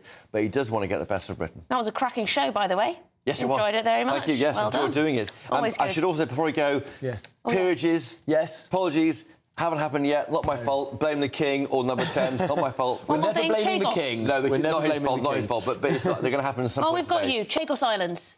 Something's happened there. There's been an update because it doesn't say much. It confirms that the UK and the Mauritius government are in talks about the future of the Chagos Islands. That's all it says because there's been a big hoo-ha in the Commons. MPs feel they're not being told everything and they're reading Mauritius, Hansard and finding more about the future. But this is fascinating, right? Because we were told that the treaty had been written but not signed. Yes. And now they're in negotiations, so the text of the treaty could be changed. Yes. But no one's seen the text of the treaty. Well, the statement says, just very briefly, they are now in talks about finalising the treaty, as you say, not completed. Now, there's reports in Mauritius newspapers that they may want a 40-year lease, not a 100-year lease. Right. I could get even worse. So if that's the case, and if that happens, I mean, it's very much hard to sell to America. Yes. We're selling it to America on the basis of a 100-year lease to allow the US to use that. If it goes on to 40 years, that's a blink of an eye in world relations. I think there are a few colds going around here. We've got you squeaking, you croaking. I've got a sneeze coming every now and again. But we're here. We'll do our best for our viewers. We soldier on, we soldier through. And Chris, do crash into the studio as soon as we see that peerage list. Brilliant stuff. In other news, according to reports, King Charles's cancer treatment will have to continue into the new year after almost a year's battle with the disease. Yes, Buckingham Palace sources added that the monarch's treatment has been moving in a positive direction and there's a sense of optimism around his condition as demonstrated by the King's desire to keep a busy schedule of public engagements. OK, well, let's discuss this further with royal broadcaster Helena Chard. Helena, thank you very much. So what exactly do we know about what's going on with the King's health? So, yes, as we know, the King's cancer treatment will continue into next year. I mean, as we know, he has had the year from hell. I think even Prince William describing his year as brutal, involving his wife and King Charles, but being very proud of them both. So he was diagnosed with cancer, obviously, in February and began treatment. They say moving in a positive direction, which is great. I mean, there is this great sense of optimism and obviously, we could see him, he absolutely works with such gusto that we can see that you'd almost forget that he'd been diagnosed with cancer. So I think this is all very, very good. He's out and about with the people, you know, choirs, Christmassy, always filling his diary. So the fact that he's raring ahead, which is absolutely great. He was at Buckingham Palace yesterday hosting the Christmas event. He's around crowds today and the community engagement, the power of community spirit. He hasn't shared his exact diagnosis, but you know, obviously because he wants everyone to feel hope. He wants to give hope to everybody, every cancer sufferer. So we're not sure what type it is, but we're also told there are lots of different treatments for cancer. And it's a usual thing, really, for treatment to go on for quite a long time. So we shouldn't be surprised. We shouldn't be worried. It's just a way of managing his condition. But we do know that he wants kindness. You know, he enjoys the kindness given to him from the public.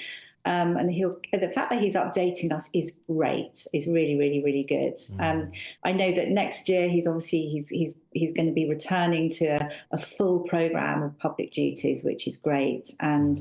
And it's going to be exciting. We know it lifts his spirits, and that's all a big positive thing. I think actually they've not looked happier despite a terrible year. I think they're looking a little bit more relaxed, and I think the public's kindness probably is part of that.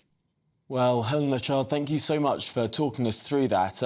Let's hope it is that good news, that the positivity around the King does push through, because I know that positivity so often can actually really help with treatment as well. Helena, thanks. Yeah, hopefully things will get a bit easier with the brother. Lots to be stressed about, I guess, but a new year very soon. This is Merry Christmas Britain on GB News. Lots more coming up. Should teachers be permitted to fine parents over the behaviour of those unruly children? Their unruly children. So teachers fine parents. Well, that's what the Tony Blair think tank thinks. Do we agree? We're having that debate after this.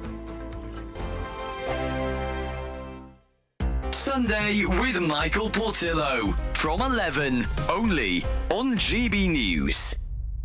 Dora Carrington is not known to lots of people, and very few pieces are in public collections. So you have had a great deal of work to do to put this exhibition together.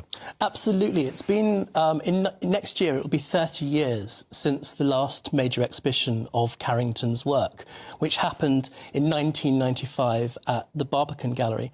And I guess if people know Carrington's work, they might have seen the film that took place that year, that came out that year, starring Emma Thompson as Carrington and Jonathan Pryce as Lytton Strachey, who was her main kind of key relationship in her life. And that, in a way, dramatised a lot of those relationships. And so people will often know her life as much as her art. There's only 16 works in public collections, and so apart from chances such as the big billboard campaign you mentioned 10 years ago, there have been very few chances to actually see her work in the flesh. And so what this exhibition does is bring together around 80 works by Carrington and a few of her key contemporaries, providing a new generation really a chance to see and enjoy her work. She was one of the most remarkable of her generation at the Slade School of Art. She won several prizes for her drawing and her draftsmanship. And in the first room of the exhibition, we have some of the work, for example, a couple of female nudes that she painted when she was at the Slade, and they really are kind of quite outstanding. One of the things that's been said is that in her landscapes, she's sometimes painting the human body as well as the landscape. Is that something that occurred to you? Can you stand up that? Yes, I mean, one of her most famous paintings we have of Spain has. It's very much like you could liken it to the female form. You know, the kind of the delicately put. Yes. GB News, the People's Channel. This is Britain's Newsroom, where your voice matters. It's just astonishing. With expert analysis and honest opinion, we don't just keep you informed. We bring you unique perspectives you won't see anywhere else. Can't argue with any of that. When the news happens, it happens here. On Britain's Newsroom, weekdays from 9:30 a.m. Only on GB News. If you want your news to be straight talking... This is a nightmare for the Conservatives again. Down to earth. It's not just Nottingham where this is happening, is it? And most importantly, honest. Hard-working, middle-class taxpayers, they'll get their book thrown at them. Then catch me, Martin Daubney, Monday to Friday, 3 till 6 p.m. on GB News, Britain's news channel. Join me, Nana Akwe, for an informative, interactive news programme with a difference. It's fun. No, he didn't say that, though. I'm so surprised. I think there's an element of truth to that. Join me from 3 p.m. every weekend, only on GB News, Britain's news channel.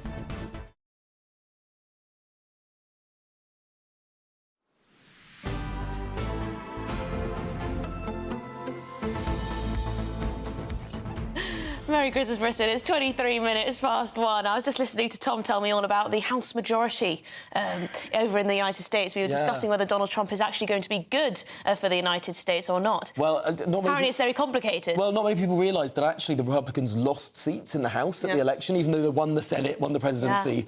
The House majority is very thin, very slim, so it might be quite hard to pass legislation. Anyway, that's a completely different topic to what we're talking about now. Very interesting, though. Anyway, should you be fined for your children's behaviour at school, if they're badly behaved, that is? Well, the think tank led by former Prime Minister Tony Blair says ministers should give teachers powers to fine parents if they don't engage with the child's school over classroom discipline. They've also suggested teachers should be able to escalate cases to the police, NHS and social services. So also, you know, you could get a parent prosecuted over their own child's unruly behaviour. Well, let's debate this now. Joining us is teacher and broadcaster Bobby Seagull, who thinks that he agrees with the think tank, or even agrees without that squeak, and the chair of the Campaign for Real Education, Chris McGovern, who disagrees. Bobby, we're going to start with you. Why should teachers be able to fine parents?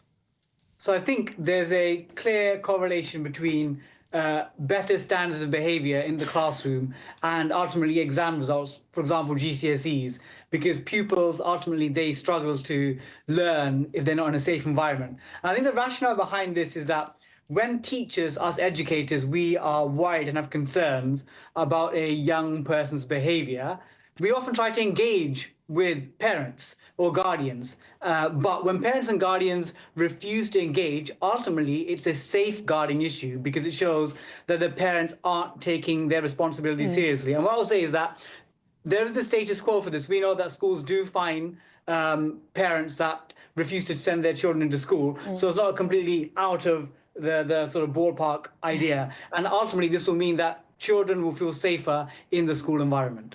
Let's turn to Chris McGovern, because, Chris, I thought that maybe you'd be supportive of this as an idea, because for too long parents have got away with sending their very naughty and disruptive kids into school. Well, you may think that, but actually I've also got a brain and I have some common sense, so it won't work. And that's the problem. I'll tell you a little story, Emily. When I started teaching in a comprehensive school of 2,000 in Yorkshire, I used to teach a pretty difficult group of children on a Friday afternoon. And I said to this one boy one Friday afternoon, "What are you doing over the weekend?" And he said he was going to watch Leeds United play. On the Monday, I asked him, "How did you get on at the Leeds United match?" He said, "Well, I got arrested because I broke a bottle over, I think it was a Coventry City supporter's head." He went to court. It was banned from football for a year. 6 months later, same situation. I said, "Michael, what are you doing over the weekend?" He said, "I'm going to watch Leeds." I said, "No, you can't go, Michael, because you've been banned." He said, "No, it's okay." He said, "I'm going with my dad." On the Monday, I said, "Michael, how did you get on at the football with your dad? Did you get arrested?" He said, "No, I didn't get arrested, but my dad got arrested." So maybe Michael should be finding his father. That's the sort of reality out there. We need a solution to the problem of parents and of children. And of course, we need a safe environment. If you teach children well, if you teach them on relevant courses, they're going to behave better. You need good teachers teaching relevant subjects. So you need children in secondary school, particularly, if they're not academic, having vocational courses. There are ways forward. But look, it's a very silly idea from Tony Blair's think tank. OK, let's throw that back to Bobby. Is this a distraction from what really needs to happen in our education system? So what I would say is that behaviour is a real, genuine concern that impacts teachers day to day and those who are considering leaving the profession or even those that are considering entering the profession. And actually, this Tony Blair Institute report didn't just survey like 100 people, it surveyed 70,000 plus pupils and 13,000 staff. So they've gathered the views of lots of people that are being educated and the educators. And they found that 2/3 of lessons are regularly disrupted by poor behaviour. There's not like happens every so often. It's something that happens in 2/3 of all teachers' lessons. And the way it impacts young people is that they found that nearly 2 in 5 pupils said that they don't feel safe in the classroom environment. And that's partly because of the behaviour of badly behaved students. And I think that, obviously, this is an extreme measure. It's not a light thing. And again, it's not like if a child suddenly drops a book or they shouldn't really throw stuff in the bin and they miss. I'm like, OK, we're going to find your parents. This is where we'll have conversations with the parents. And if things don't turn around, then it should be a measure. Because I feel as if teachers... Bobby, does I'm going to send you to the head teacher's office just not work anymore? are children just getting naughtier? They don't care for any boundaries. I mean, does that sort of thing just not work? I think, Emily, you're sort of hit the nail on the head there. I feel as, again, I've been a teacher now for a decade, and I think that there's been a shift in the balance of authority between teachers and pupils. And again, not that we should go back to the Victorian corporate, no one will ever advocate that. But the 80s and 90s, teachers, again, when I was a child in school, teachers who felt like, yeah, they were the source of authority in the class. And I definitely think there should be more balance towards young people. But the reality is now, young people, I feel as though have all the balance of power in classes. Sometimes there are schools where children do naughty things, get sent out, and then sent back into the class, totally undermining the teacher. So I feel as if we need something to redress the balance. Chris, is there a real issue here that with some naughty children, I mean, they only see teachers for a small proportion of the day. The rest of the day, they might be being backed up by very naughty parents. It might be the case that their troublesome and disruptive behaviour is endorsed by their parents. That cycle needs to be broken in those cases. You're right. I took over a failing school a few years ago, and of course the children came to the school as a point of refuge, and we often have parents fighting at the gates. But don't get the idea, Tom, that there's a lack of authority in school, lack of a lot of control. Someone is always in control of the school. It just helps if it's the head teacher. At the moment, too frequently, it isn't the head teacher. Look, the first is who is it? The children? They aren't really big problems. You want to starting point, we apply the same rules we apply to alcohol to smartphones. Then you wouldn't have anybody bullying with smartphones. Straight away, you reduce the problem massively. There are simple solutions. You want good teaching, and you have to have control, and teachers need to be backed up by the senior staff. I want to make a simple start. Things have deteriorated since COVID. Smartphones, ban them. I don't mean curtail them, ban them for under 18s. Apply to them the same laws we apply to alcohol and smoking. It's a simple start. It's a simple solution. We've got to get back control. So I agree with our colleague here. Of course, we've got to get back control. We've got to protect the majority. We need to have more exclusion units which help children who can't cope with the mainstream. Yeah, I mean, I've heard so many teachers complaining about how it's so difficult to control children, and they come in and the parents don't back them up at all, don't back up the teachers. They take the child's side. It's just awful. Chris McGovern and Bobby Seagull, thank you very much indeed for that debate. It was fantastic. Yeah, I mean, it must be so difficult if you go into a classroom and essentially teachers get bullied. Yeah. Just get bullied. You know how we often have this conversation about crime in the UK? Yeah. How such a small proportion of criminals do such a large proportion of the crime. I think it's also true of schools. A small proportion of the kids disrupt everything for everyone else. Ruin it. It only takes one or two disruptive pupils at the back of the classroom, and the people at the front with their heads down trying to learn have their education ruined. I mean, I think the point about exclusions is really important. I mean, the most disruptive kids just shouldn't be in those schools. Yeah, but people say, oh, then they're going to live a life of, deprivation and destruction. Well, they might benefit from the specialist exclusion units way more than they would in a class of 30 kids. It reminds me of a story. I went to a school where there wasn't much naughtiness at all, an all-girls school. And I remember a teacher telling my mum at a parents' evening, today, you won't believe this, I had to ask the girls to be quiet twice. And my mum, who was a teacher, was thinking, oh, my God, I wish that were the case in my classroom. Yeah. No, I had to tell the girls to be quiet twice. OK, that was not the case at my school. No, I got reprimanded quite a bit for I can imagine that. Habit of shouting. I bet for being a smart ass. Sometimes. No, we love you. We love you. This is Merry Christmas Britain on GB News. I hope everyone watching was well behaved at school on GB News. Lots more coming up on today's show, including the Prime Minister's pothole pledge. Will we finally overcome the bump in the road, or is this perhaps a distraction from some of the bigger issues facing our country? That's to come after the headlines.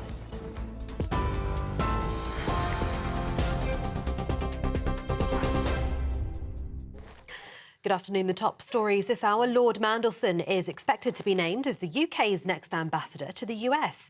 Lord Mandelson, who served in the cabinets of Sir Tony Blair and Gordon Brown, is poised to be the UK's next top diplomat in Washington in a political appointment as Donald Trump returns to the White House. Prime Minister Sir Keir Starmer believes the Labour veteran has the trade expertise and networking abilities to bring the UK and America closer together. Dame Karen Pierce, the current ambassador, will remain in the post until Trump is inaugurated on the 20th of January. 2 men have been charged with assaults on police officers following an incident at Manchester Airport in July. 20-year-old Mohammed Amaz is charged with 2 offences of causing actual bodily harm, 1 charge of assaulting an emergency worker and 1 charge of common assault. And 25-year-old Mohammed Ahmad is charged with causing actual bodily harm. They'll both appear in court on the 16th of January. The Crown Prosecution Service said no police officers would be charged in relation to the incident. The IOPC has said its investigation into the use of force by police on 6 people was nearing its completion. And the Prime Minister says council should get on with the job of fixing pothole-plagued roads. Sir Keir Starmer says damaged roads can risk lives and cost hundreds, if not thousands of pounds for car repairs. He made the comments as the Department for Transport announced how much each local authority in England will receive to maintain roads in the next financial year. The Treasury announced in the budget in October that total local road maintenance funding for next year and 2026 will be nearly £1.6 billion, representing a £500 million uplift compared with the previous 12 months. The increase is estimated to be enough to fix around 7 million potholes. And those are the latest GB News headlines for now. More from me in half an hour. For the very latest GB News direct to your smartphone, sign up to News Alerts by scanning the QR code or go to gbnews.com/alerts.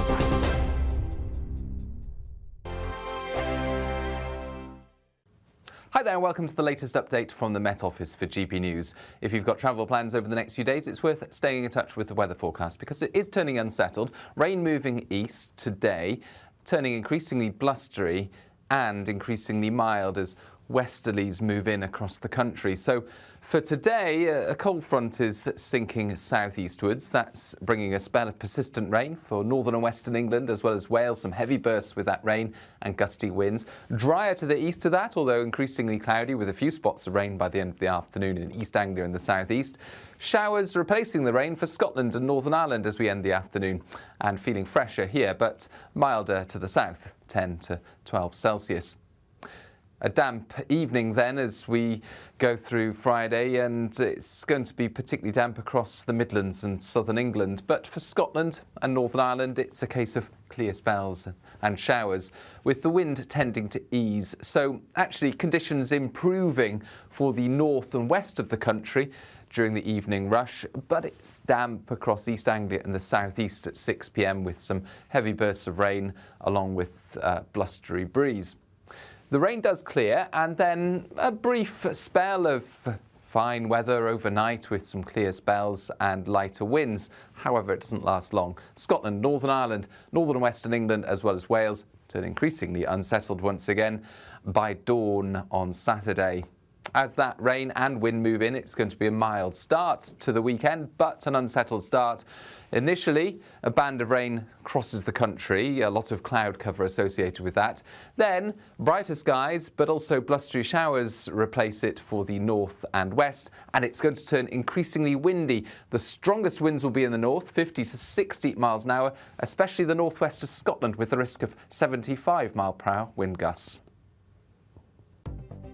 The latest GB News travel. Good afternoon. Hello, I'm Jules Buckley. Issues in Scotland to the west of Perth, the northbound M90, Craig End at junction 10. Slow going up to the Broxton roundabout. That's junction 12, the A9 turn-off. Lane 1 of 2 is blocked. There's a breakdown there and it's causing queues.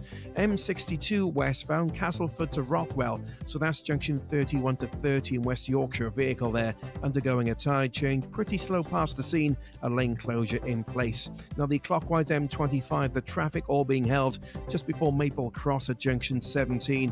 A couple of cars and a van have had a collision there. It's queuing back to junction 16 for the M40, and the southbound M5 in Devon near to Oakhampton at junction 31. 2 lanes combed off, queuing back to Exeter at junction 30. There's a lorry fire being dealt with there, and that's the latest. You can stay up to date throughout the day by visiting our website gbnews.com.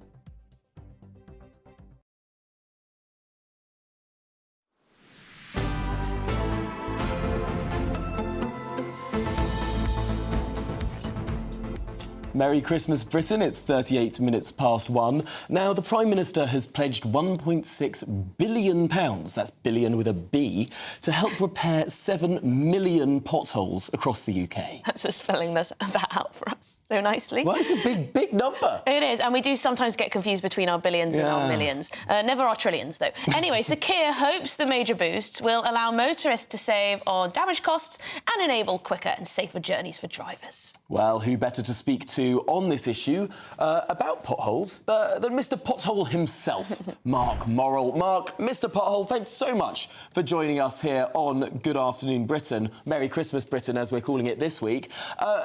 Firstly, do you welcome the government's announcement today? Well, it's definitely no Christmas present from Keir Starmer, considering there's a £16.3 billion backlog of carriageway works in England and Wales. And this number of £1.6 billion, yes, a lot of money to me and you, but back on 2020, 2021, the Conservative government put in £1.78 billion, including £500 million for potholes. And the year after, the network got worse by £2.2 billion. Unless the government invest £3 billion index-linked year on year into a national resurfacing programme, we're not going to see any change. In fact, it's going to get worse. In 15 years' time, 51% of our roads will be structurally unsound. Do you think it's just not very trendy to spend huge amounts of money on fixing roads? You know, there's a push for more people to not use their cars, for example. You know, might have money going into the railways, you might have money going into electric vehicle infrastructure, but people forget the solitary road. Yeah, I mean, they're essential for our economy. I mean, there was an economics report earlier this year that said that badly maintained roads was costing the UK economy £14.4 billion a year. So why shouldn't we be investing £3 billion index linked over that period? We could halve that in 10 years and eradicate it in 20 years and take a long-term view like other countries in investment. And don't forget, cyclists get killed or seriously injured as a result of potholes, and motorcyclists the same. No, I have to say, one of the nastiest times I came off my bike when I was growing up was whacking into a pothole, head over first on the handlebars, teeth through the lip, really nasty. But they are an absolute menace. So it's not just for cars, then? But hang on, why is it so expensive to simply repair a pothole? I mean, it's not the most technologically difficult thing in the world, is it? No, I mean, but we see poor quality, cheap repairs, and your viewers and listeners would have experienced that firsthand. They don't last. Even if you do a decent repair that might cost a couple of £100, if the road around it's unsound, a bit like if you go to a dentist and have a filling, they have to clean the area around where they're going to put the filling back to good tooth. Otherwise, it's not going to stay in. Same with a pothole. But our roads have now got to the point where repairing them is a waste of time and waste of money. You need to resurface the roads, and unless you do so, going forward, it's going to be an ongoing massive issue for the country and more economic interest and stacking up a bill that's going to have to be paid at some time. I've heard, it does seem like we're playing catch-up constantly on this, but I've heard some people blame our pothole situation on the weather, on our climate, because, you know, it gets cold for a couple of days and then it gets mild again. It gets cold and then it gets mild, and it gets cold and then it gets mild, which apparently wreaks havoc on the road surface. Is that true? Freeze-thaw weathering. Yeah. Whereas it doesn't just stay cold for months, you know?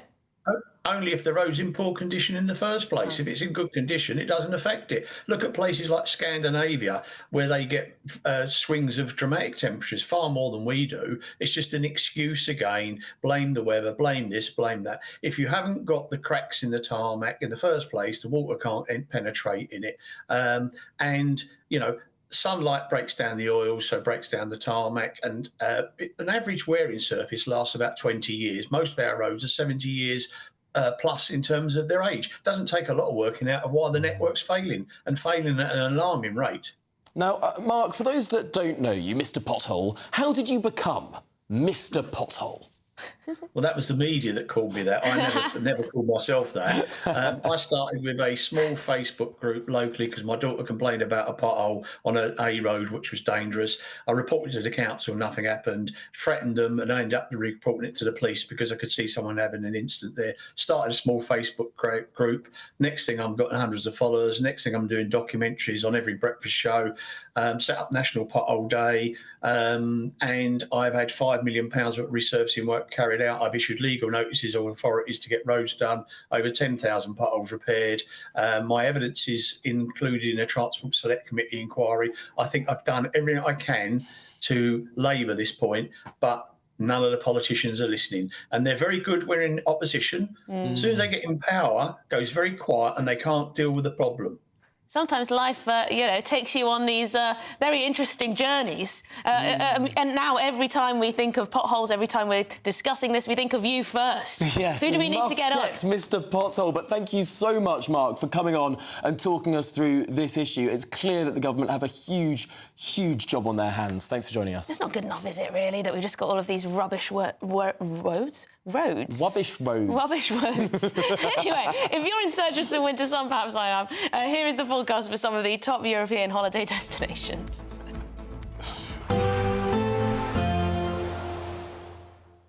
Ready to soak up that holiday sunshine? Won't we need some cover? No worries. All sorted. All Clear Travel Insurance sponsors GB News Travel Destinations Forecast. Hi there.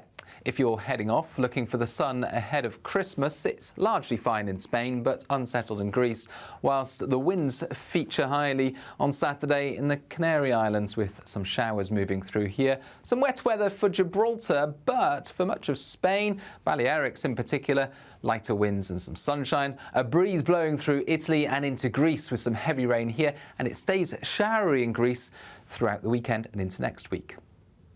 All Clear Travel Insurance sponsors GB News Travel Destinations Forecast. Well, this is Merry Christmas Britain on GB News, and there's plenty more coming up on today's programme. Will you be driving home for Christmas across perhaps hundreds of potholes? Well, we're sorry to say that you could be in a nightmare journey, and that's not just because of the potholes. We'll be speaking to the travel expert, the guru, Simon Calder, after this. Martin Daubney, weekdays from 3 p.m. Locals in Abingdon in Oxfordshire have signed a petition to keep the name of their local pub, and it's called The Midget. Now, this comes after a university lecturer led an 11-month campaign to change the name of the pub, and the owners, Green King, have caved in.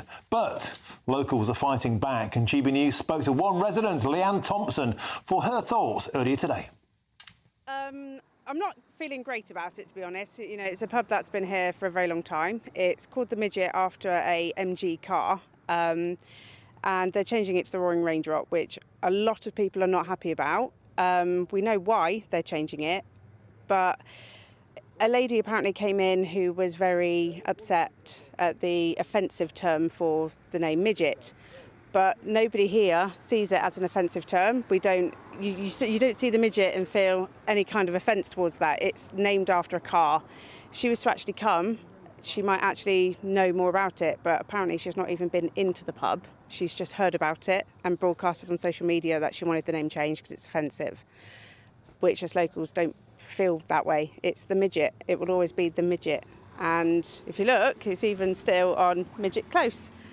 So I don't know if they're going to change it to the Roaring Range Rock Close. Do you know, you should walk into the Midget now and go, do you serve shorts? And just keep going on the joke. It's named after a car, the MG Midget, that was manufactured in the town of Abingdon for a while. The car was released in 1961. The Boozer was built in 1974, giving huge pride to the area. It wasn't named after midgets, you know, the Snow White and the 7 vertically challenged individuals variety. It's named after a car. GB News, the People's Channel. Join me, Camilla Tominey, for a frank and honest discussion with those in power that cuts through the spin and gets to the heart of the issues shaping our nation. You haven't confirmed that you want to stand as leader, but you haven't ruled it out either. This report basically says that he's not fit to stand trial. Is he indecisive? Incompetent? I deliver the dose of reality Westminster needs. That's the Camilla Tominey Show at 9:30 every Sunday on GB News. The People's Channel, Britain's news channel. Hi there, I'm Michelle Dewberry and I'm going to take a second to tell you all about my show, Dubes & Co. We start off with the issues of the day. We then bring in both sides of the arguments. We get rid of the disrespect. And then you throw me into the mix. And trust me, I'll tell it exactly how it is. And then, of course, the magic ingredient, you at home. We mix it all together and what have we got, in my opinion, the best debate show in town. Monday to Friday, 6 till 7 on GB News, Britain's news channel.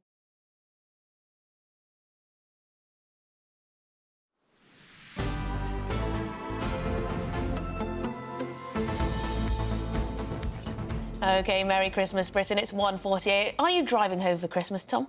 Yes, I will be. Yeah? In the back of the car? I'll be in the back of the car. My princess. My sister will be driving me. Actually, I'm going to be standing in for Camilla Tominey on Sunday, doing her show. And it's straight from that show. My sister will be waiting in the car outside and I have to hop in and go off on family duties. But at least you're not... family duties. Family duties. Festivities. Sorry, Family delighted to be... Yes. But yes, Christmas is actually quite a bit about duty, isn't it? I mean, not everyone is delighted to see some members of their family. I, of course, am. I love my family. But, you know, sometimes you've got a pain in the bum aunt or, you know... I don't think there's a single member of the family that you don't like very much. No, I don't think there's a single member of my family that I don't want to see. But I think sometimes the whole festivities... I don't think you'd say it on national television, even if there were. No. I hope not. Anyway, that wouldn't be very nice. I don't think anyone's family relations are that bad. I don't think mine are, certainly. But you're not going to be driving today, because apparently today is one of the worst days yet, because Friday before Christmas, you could be in for a nightmare journey. So let's find out more from our travel correspondent, from travel correspondent at The Independent, Simon Calder. Simon, where are you and how bad is it today and how bad is it going to be over the weekend? Oh, look, I am in beautiful Vienna. I managed to get out just before the rush started. But of course, I'm keeping absolutely in touch with what is happening over in the UK. And it is Frantic Friday to be followed by Snarl Up Saturday. And then, well, Sunday won't be too bad, but Manic Monday is going to be pretty awful as well. The motoring organisations are just saying it's going to be horrible. And if you're thinking of catching the train, well, good luck with that, because we've got festive engineering works which will kind of merge seamlessly with the resumption of rail strikes. So you might be thinking, well, I'll get the ferry, not from Holyhead to Dublin, you won't, until the 15th of January. And if you're flying, well, things are going to be busier today than any other day of the winter at Heathrow, at Luton, at Newcastle and at Glasgow airports. Sunday is going to be the big day, and most of the other ones, Stansted, Manchester, Gatwick and so on. But wherever you are, my goodness me, everyone is so invested emotionally and financially in their journeys. And that's why you've really just got to hope for the best, be prepared for delays and disruption. And crucially, on those drives, please just stay in, watch GB News all afternoon, because today is going to be the busiest day in terms of the roads, according to the RAC and the AA. And that's because you've got all the people with their normal commutes, and they are going to get all tangled up with people who are beginning the great getaway this afternoon, early evening. So 7 o'clock is the earliest to start going anywhere. And if you want to beat the traffic all the way through, either get up good and early or wait till tea time before you set off, and that will see you happily through the festive season, I hope. Well, there you go. That's some solid advice there. You don't want to be mixed up with all of the commuting traffic. But, my goodness me, one of the things that I think is most frustrating to many people across the festive period, because it happens every single year, and that's they choose to do the most laborious rail upgrades at the time when most families are trying to see one another. And it seems to happen every single year that all the trains are cancelled. What's going on? Well, OK, what's going on is that unlike the roads where the highways agencies say, right, we're taking out all we can of the engineering works, exactly as you say, Tom, we're going to start all that engineering work. That is because, to be fair on the rail, companies and Network Rail, who prescribe all this, they say actually generally fewer people do travel at Christmas. But my goodness me, they are really going for it this Christmas. So from tomorrow, you will not be able to travel from Sheffield, Derby, Nottingham or Leicester to London St Pancras International until the 30th of December. That's being closed just north of St Pancras Station. On top of that, well, everything closes down around tea time on Christmas Eve. Watch out for last trains there.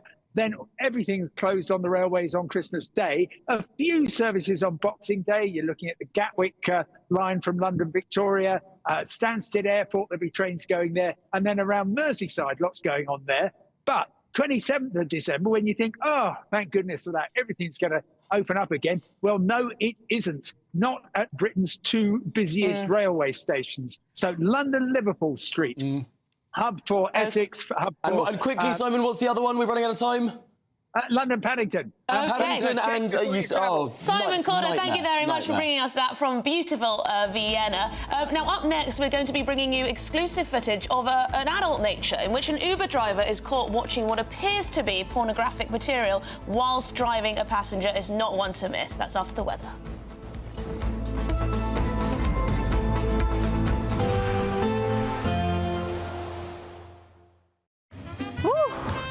A chilly start will give way to a lovely, warm afternoon.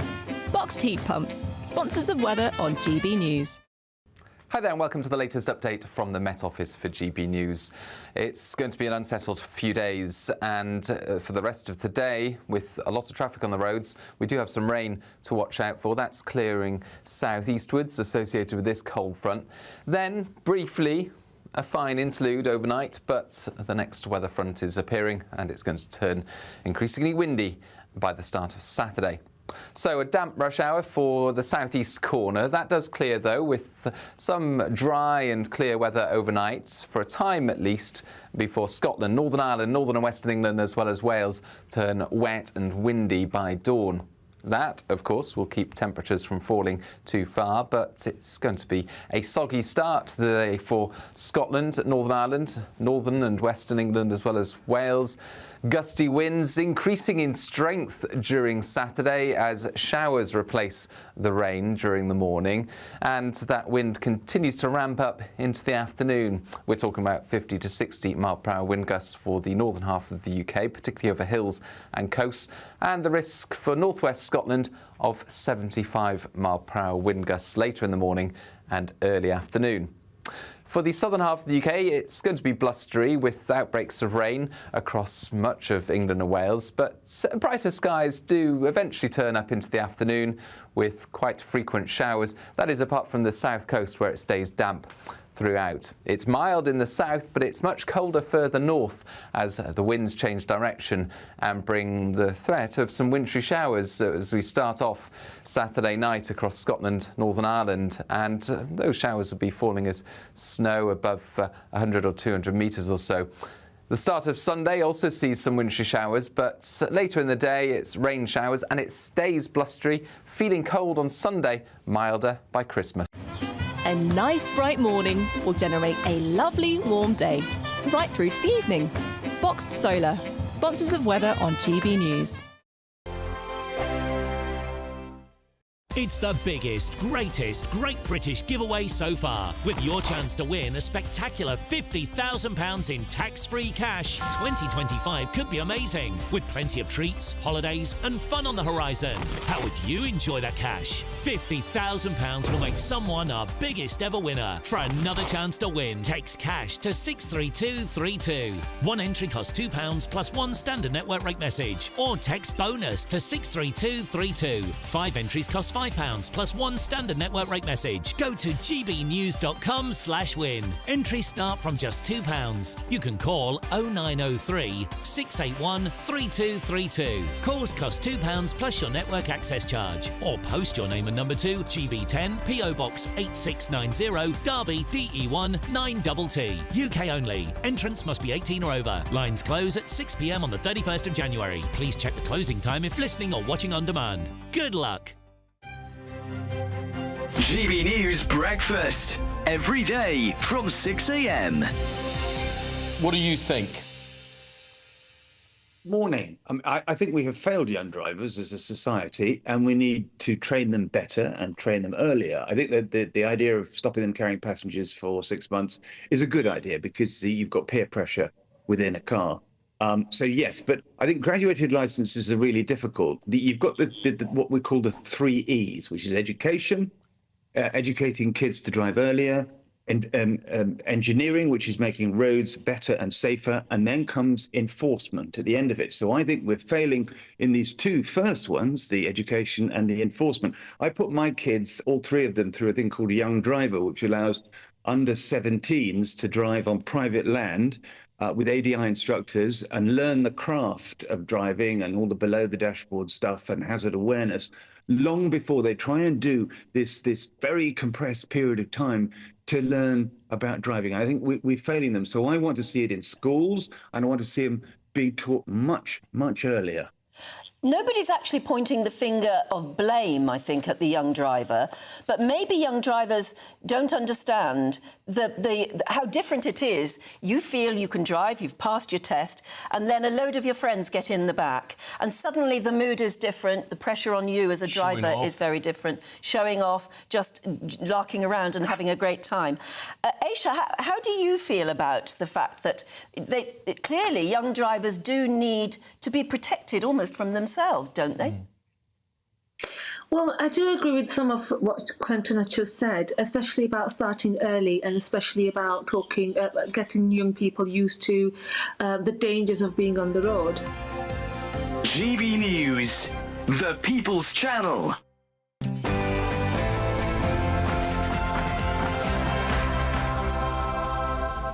Merry Christmas, Britain. It's 2 o'clock on Friday, the 20th of December. I'm Tom Harwood. And I'm Emily Carver. Labour heavyweight Peter Mandelson is poised to become the UK's top diplomat in Washington, all ahead of a Trump presidency. But will the Prime Minister have questions to answer about an apparent relationship between Mandelson and Jeffrey Epstein? And there's fresh hope for flight MH370. Could one of the biggest mysteries of the last decade finally be solved? Today it's revealed the search is beginning again in a new stretch of the Indian Ocean. We'll bring you the latest. And in just a few moments, we'll bring you our exclusive story of a slightly adult nature as an Uber driver is caught watching what appears to be pornography whilst driving. We're going to speak to the very passenger who caught the shocking moment and bring you the exclusive footage.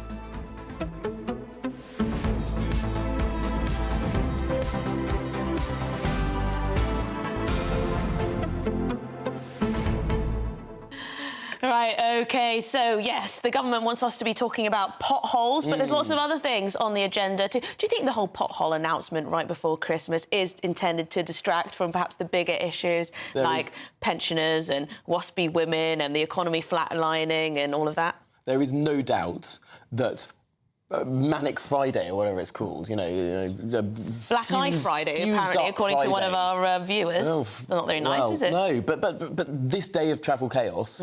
It's actually a very good comm strategy. It's quite smart, actually, for once. This is perhaps the smartest bit of communications that we've got from Downing Street so far in the entire 6 months that they've been in office. It's moved the conversation on. And everyone hates potholes. I remember at the Vote Leave campaign, one of the most successful leaflets was 2 pictures, one of a gleaming white bridge and above one of a pothole in a road. And the top of the leaflet said, there are X 100,000 potholes in Britain. Meanwhile, your money is building bridges like this in Greece. And that was one of the early leaflets. But I wonder if they brought this announcement forward a little, because we saw the WhatsApps that have been leaked from within the Labour Party, from various Labour MPs, and they were all so disappointed about this announcement over the waspy women being announced right before Christmas. Some of them mentioned that, journalists don't have much to talk about during the Christmas run-up, although there has been a lot. There's been quite a bit. And so they were like, for goodness sake, why has my party decided to, put this out there? But so perhaps this potholes, they were like, oh, that will fix it. Maybe they brought it forward to try and move on the agenda. But We don't see. We see straight through that. We're going to bring you every single story and not be distracted by a billion odd here or there, or those potholes. We're going to be talking about the big appointments as well, and we want your thoughts. gbnews.com/your say is the way to get involved in all of our conversations. All to come after your headlines with Tatiana.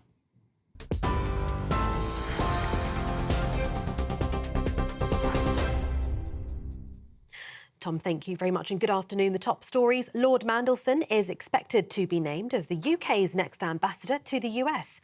Lord Mandelson, who served in the cabinets of Sir Tony Blair and Gordon Brown, is poised to be the UK's next top diplomat in Washington in a political appointment as Donald Trump returns to the White House. Prime Minister Sir Keir Starmer believes the Labour veteran has the trade expertise and networking abilities to bring the UK and America closer together. Dame Karen Pierce, the current ambassador, will remain in the post until Trump is inaugurated on the 20th of January. 2 men have been charged with assaults on police officers following an incident at Manchester Airport in July. 20-year-old Mohammed Amaz is charged with 2 offences of causing actual bodily harm, 1 charge of assaulting an emergency worker and 1 charge of common assault. And 25-year-old Mohammed Ahmad is charged with causing actual bodily harm. They'll appear at Liverpool Magistrates Court on the 16th of January. The Crown Prosecution Service said no police officers would be charged in relation to the incident. The IOPC has since said its investigation into the use of force by police on 6 people was nearing its completion. Elsewhere, the Prime Minister says council should get on with the job of fixing pothole-plagued roads. Sir Keir Starmer says damaged roads can risk lives and cost hundreds, if not thousands of pounds for car repairs. He made the comments as the Department for Transport announced how much each local authority in England will receive to maintain roads in the next financial year. The Treasury announced in the budget in October that total local road maintenance funding for next year and 2026 will be nearly £1.6 billion, representing a £500 million uplift compared with the previous 12 months. The increase is estimated to be enough to fix around 7 million potholes. Transport Secretary Heidi Alexander says it's important that local communities get the best results. We will be releasing 75% of this funding next year to start off with, and we withhold 25% to ensure that councils are reporting back to us on how they are using that money, because we know that some roads at the moment are like obstacle courses, aren't they? You've got huge craters in them, and so what we need to make sure is that those really big safety problems are being tackled first and foremost, but we want councils as well to think strategically about how they use this money in the best way, because it's really important that we get good value for money. The Department for Health and Social Care are announcing a package of GP reforms to slash red tape, they say, and bring back the family doctor. The government are consulting with the British Medical Association on measures including the largest boost to GP funding in years and reducing outdated targets to free up time. Measures also include additional investment and greater flexibility to employ doctors as the Health Secretary vows to reform general practice. Backed by the biggest boost to GP funding in years, an extra £889 million on top of the existing budget for general practice. The proposals would ensure patients most in need see the same doctor at every GP appointment. Health and Social Care Minister Stephen Kinnock says the plans will deliver better outcomes for patients. Package of £889 million of investment that we're bringing forward today is really going to help to fix that front door. But investment always has to come with reform. So the negotiations that we'll be launching with the BMA will be based on busting all the bureaucracy and the red tape that they have to deal with. There'll be a patient's charter so patients know what they can expect from the practice that they're registered with. There's going to be much better online access. And we're going to bring back the family doctor. We're going to incentivise surgeries to ensure that people are seeing the same doctor, because that's what gets much better outcomes for them. In other news, a 7-year-old girl has died and a teacher and 5 other students have been wounded in a knife attack in the Croatian capital. The incident took place at a primary school in Zagreb, according to state news agency HINA. Police said the attack happened just before 10 o'clock this morning in the Preko neighbourhood. They described the attacker as a young male and said he'd been detained. Well, a Croatian minister has since said the suspect was a former student. Emergency crews, including paramedics and an air ambulance, rushed to Preko Elementary School as authorities were alerted to the incident. The teacher is said to have suffered life-threatening injuries and remains in hospital after undergoing surgery. And King Charles will reportedly continue his cancer treatment into 2025. Buckingham Palace says his treatment's been moving in a positive direction, and as a managed condition to treatment, the cycle will continue into next year. The palace is said to be optimistic about the King's health as he continues his royal engagements into next year. Further details of the King's condition have not been disclosed, and when announcing the diagnosis in February, the palace asked for privacy and only confirmed it as a form of cancer. Those are the latest GB News headlines for now. I'm Tatiana Sanchez. More news from me in half an hour.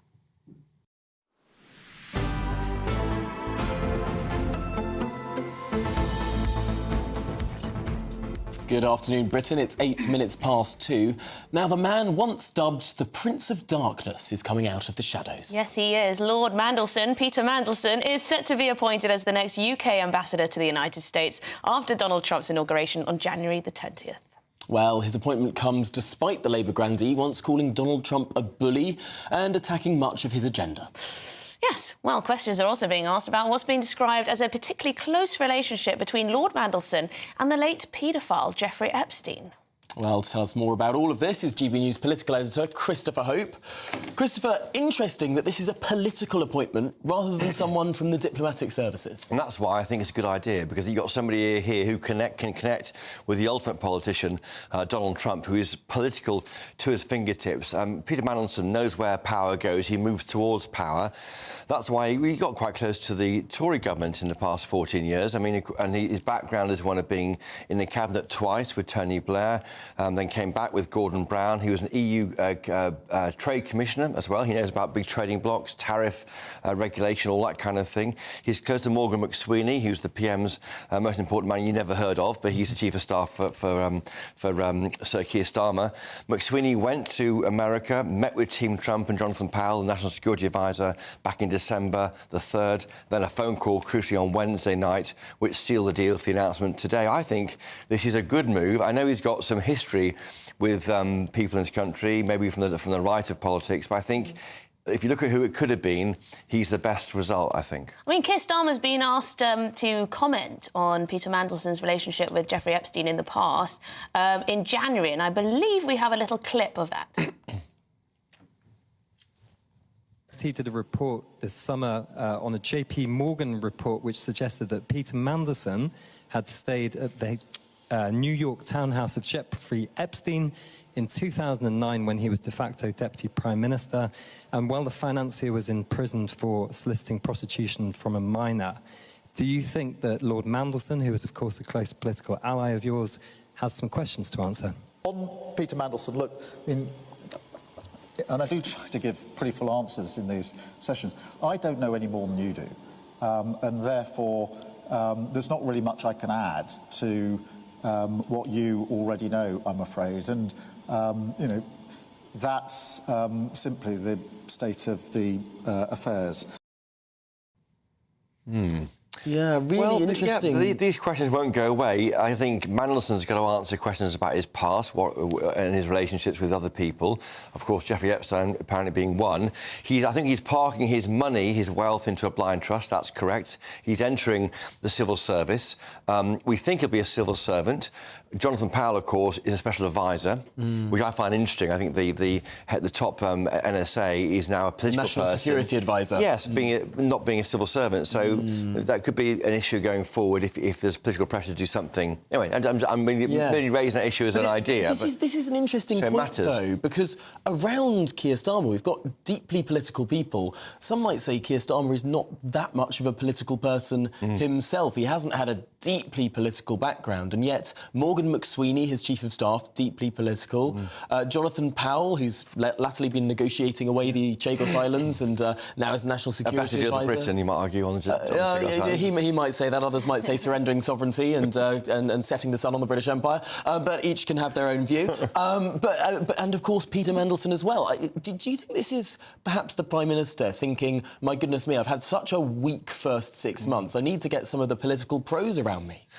Yes, I think that's right, and getting the old band back together, because Jonathan Powell, of course, worked with Blair, as did Mandelson. I mean, David Miliband was mooted at one point for this role. The view, I think it may have been, that had Kamala Harris won, David Miliband might have been a better fit than Peter Mandelson.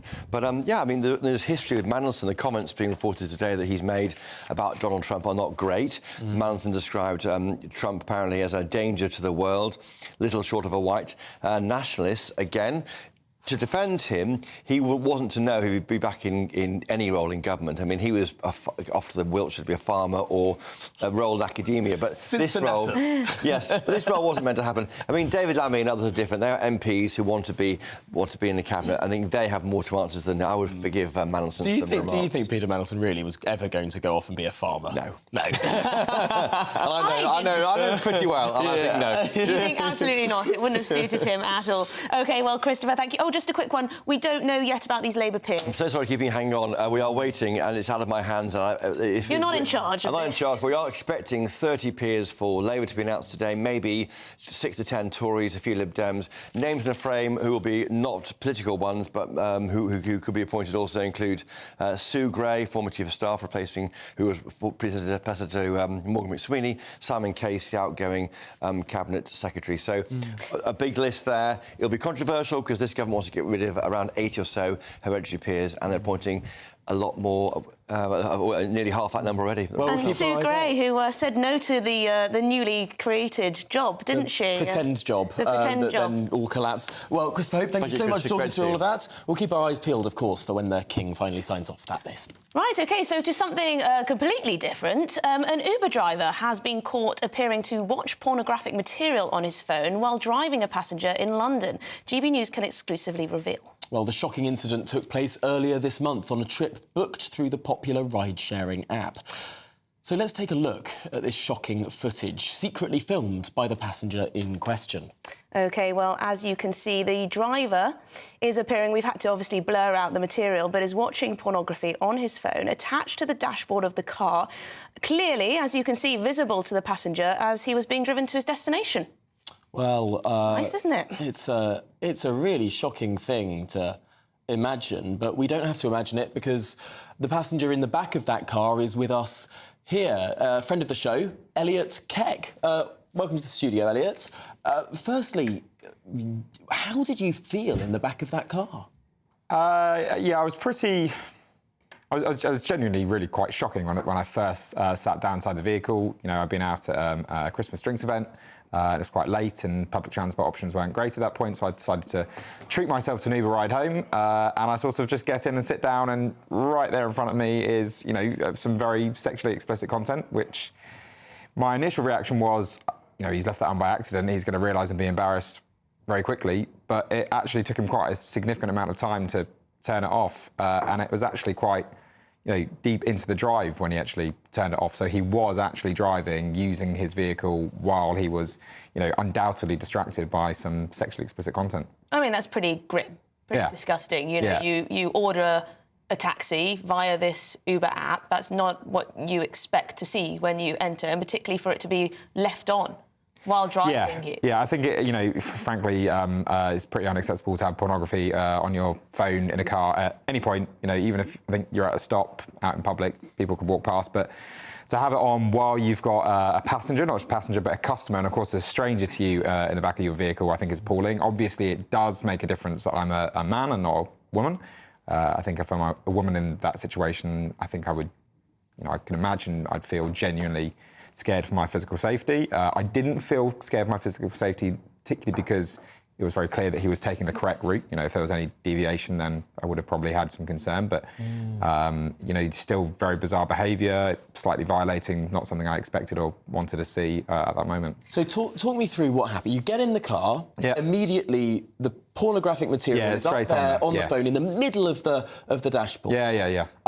You sit down and you think, oh, surely he's going to close it. At what point do you think to film this? At what point do you think, should I get out of this car? So my first instinct was the potential for physical danger. So I checked the route that he was taking first. So when we drove off, I checked to make sure that he took the right left turn, because correct you thought right he turn. might be dangerous because it's such a strange thing to be Exactly. doing. Yeah. So any deviation from the normal route would have rung alarm bells. When it was clear that he was driving in the correct direction, I thought, okay, high likelihood that this is just bizarre, completely inappropriate, potentially even dangerous behaviour. But he probably does not have any ill intent towards me.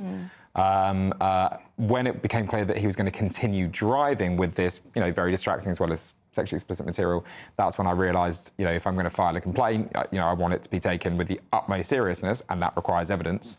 And fortunately, phones have these wide-angle lenses now that meant I could film it, relatively discreetly without it being particularly obvious that my phone was in an unnatural position. And Elliot, when I spoke to you about this, you said, what if it had been a young woman in the back? Or an elderly woman, for that matter, or a parent with their child. Yeah, well, exactly. But by the nature of being a taxi driver, he is driving around, women, potentially young vulnerable women, women that have been drinking, and yeah, you're right. There could even be children. So yeah, to imagine that someone like that could have got into the car while this pornographic content is on is pretty horrifying. Now, of course, you didn't just film this. You also submitted a complaint, very obviously, to Uber. Talk us through that process. Yeah, so you put in a review, and I put in a 1-star review, and then you get asked the reason. So I put dangerous driving because he was obviously distracted by sexually explicit content. Any video content would be distracting, let alone that. That was pretty much immediately. I think that was the same evening. I have not heard back from Uber yet. Have not received an acknowledgement. I've since discovered, when I looked again yesterday, that there's a way to report sexually inappropriate behaviour. So I'm considering doing that as well, in the hope that that will further escalate it. But as far as I can tell, if you report an Uber driver for dangerous driving, that should immediately trigger some alarm bells within the organisation. Now, we've actually gone to Uber, gone to their press team, and detailed your claims, and they got back to us and they say what has been described is totally unacceptable and we are currently investigating. All drivers who use the Uber app are required to follow our community guidelines, and anyone found to be in breach of these guidelines risks losing access to the app. Are you satisfied with that as a statement? As a statement, yeah, but listen, actions speak louder than words, and this is somebody that clearly should not be given access to the Uber app. Someone that I think, should not be given access to any of these taxi apps. Uber should be sharing his information with the other apps to make sure that they're fully aware, and actually should be, actively coordinating with the police to ensure that there's a proper criminal investigation to see if this is potentially criminal behaviour. Well, clearly, someone who has the sort of brazen attitude to do something like that, there could be further risks associated with it. But it is strange, isn't it, that you submit your reports, your complaints to Uber 10 days ago, if I'm not correct. Yeah, exactly. 10 days ago. Last Tuesday. And hear nothing back. And then Emily files off a request for comment from Uber because we're doing this story at GB News. Yeah. And immediately we get a reply. It seems that there is this sort of imbalance there. If you get a news organisation involved, you're likely to hear something back. But perhaps just submitting it yourself without, frankly, going to the press, that's not a good situation. Yeah, and I suppose it's a testament to you guys here at GB News, the fact that you're willing to look into this and reveal this as a problem. But yeah, you're absolutely right. This should be something that should be triggering an immediate investigation the second that dangerous driving is reported. I made clear in the dangerous driving report as well, because you can add detail, what exactly was happening, that he was watching sexually explicit material, and that I had video evidence to back it up. So, it is concerning that it's taken this long and this step to be necessary. Absolutely, and just from doing a quick news search on this type of issue, your case seems to be the worst we've seen. There are some news stories that have sprung up of an Uber driver being caught on the hard shoulder, watching pornographic material, or having switched it off just as the passenger enters. But this was actually the video being played while he was driving, while you were in the back, and it took him a long time to eventually turn it off. Elliot, thank you so much for telling us your story about this, and I hope you do get a proper response as a result. So there you go. Well, big thanks to Elliot Keck. Of course, this is Merry Christmas Britain on GB News, and there's plenty more to come on today's programme.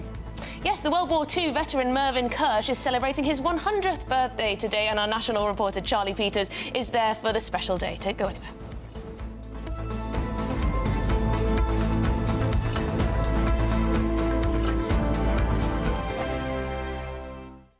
Dubes & Co. Weekdays from 6 p.m. This is a topic very close to my heart. I have become fully convinced that social media, smartphones are one of the primary causes of mental health problems in children and many other serious problems beside. Lots of governments are starting to talk about this, but the Australians are well ahead in their use of legislation. What do you think about this issue? Well, I think you're right. I mean, I've got 3 young children, and I'm really concerned about... I mean, they're too young to be on social media, but I'm really concerned about what lies ahead for them. I'm not sure I support what Australia's doing, not because I don't think it's a good idea to ensure that age verification is right. I'm just not sure that the age 16 is appropriate. But that's progress. If we effectively, as I do, accept the point that we need some sort of control, then we can move to a proper debate about whether that's 16, 14, 13, whatever it may be. And, of course, there are age restrictions on things like Facebook. I think, from memory, it is 13. Yes, but it's a tick box. But it's a tick box, so all you can do is you can just knock. If you're 11 years old, you can just predate your date of birth by 2 years, and you can get on. I think what Australia is proposing is interesting because it will stop young people, maybe without their parents' knowledge, short-circuiting the system because they're going to be asking for proper age verification and ID. That's definitely something we should do in the UK because it's enforced in the existing law. Query, is 16 the right age, Miriam? I completely agree with it. It's something I actually said should have been done before. And I think what is good about it is that for a long time, a lot of governments have been saying that the actual social media companies should take more responsibility, but they're not going to because it hurts their bottom line. The most voracious users are younger users. So they will pledge that, oh, I'll put the tick box in, but the kid is the one who's going to actually tick the box. So doing something like this is saying that, OK, we will put in legislation that damages your bottom line, and I think it will force the hand because they've said it's only 12 months and they will reevaluate it. GB News, the People's Channel. Every Saturday, 10 till 12, we'll bring you all of the news that you need to know. We'll also remind you that there is so much to smile about. It's my favourite time of the week. I get to relax, enjoy some light-hearted stories, and let Ellie teach me about fashion too. That's Saturday Morning Live, every Saturday, 10 till 12. Only on GB News, Britain's news channel. Nightmare commute? Kick it up a gear with GB News Radio. You can listen online and on DAB+ and on the GB News app. We're also on TuneIn and the Radio Player apps. From the school run to rush hour, get revved up with GB News Radio. We are the People's Channel, Britain's news channel. If you want your news to be straight talking, this is a nightmare for the Conservatives again. Down to earth. It's not just Nottingham where this is happening, is it? And most importantly, honest. Hard-working, middle-class taxpayers, they'll get their book thrown at them. Then catch me, Martin Daubney, Monday to Friday, 3 till 6 p.m. on GB News, Britain's news channel.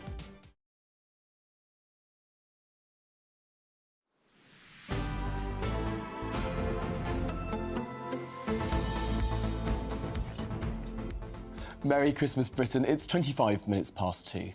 Now, the Second World War veteran Mervyn Kirsch is celebrating his 100th birthday today.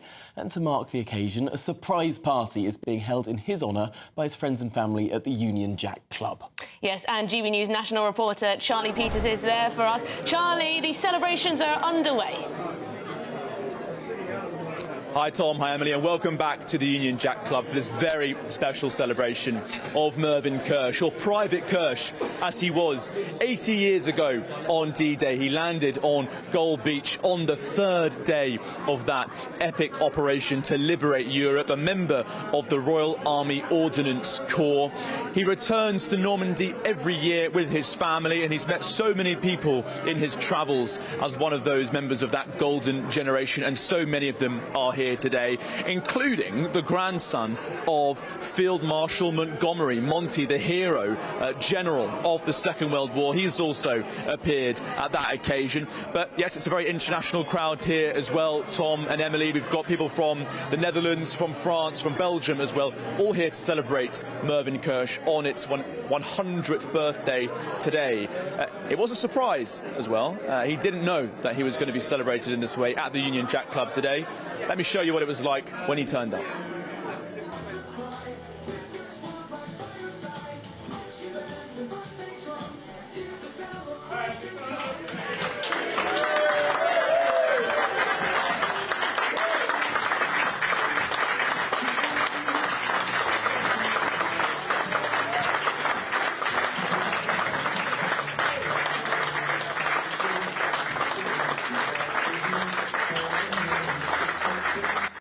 Now, Mervyn Kirsch has said that on his 100th birthday, he does not want any more gifts. He said in his speech he's got enough socks and scarves at his lofty age. He doesn't need any more. He wants all of his presents to be gifts towards the taxi charity for military veterans, a charity that ferries veterans from Britain over to battlefields where they once fought. And earlier, at the start of his celebrations, I sat down with Mervyn and asked him about why that charity is so important to him and why he's asking for that to happen on his 100th birthday.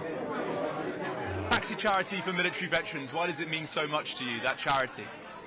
Because the drivers themselves who belong to it give of their own time, their earning time, when they could be earning on the street, give that up to drive me from door to door, whether it's in England or in France or in Holland, and drive me around there.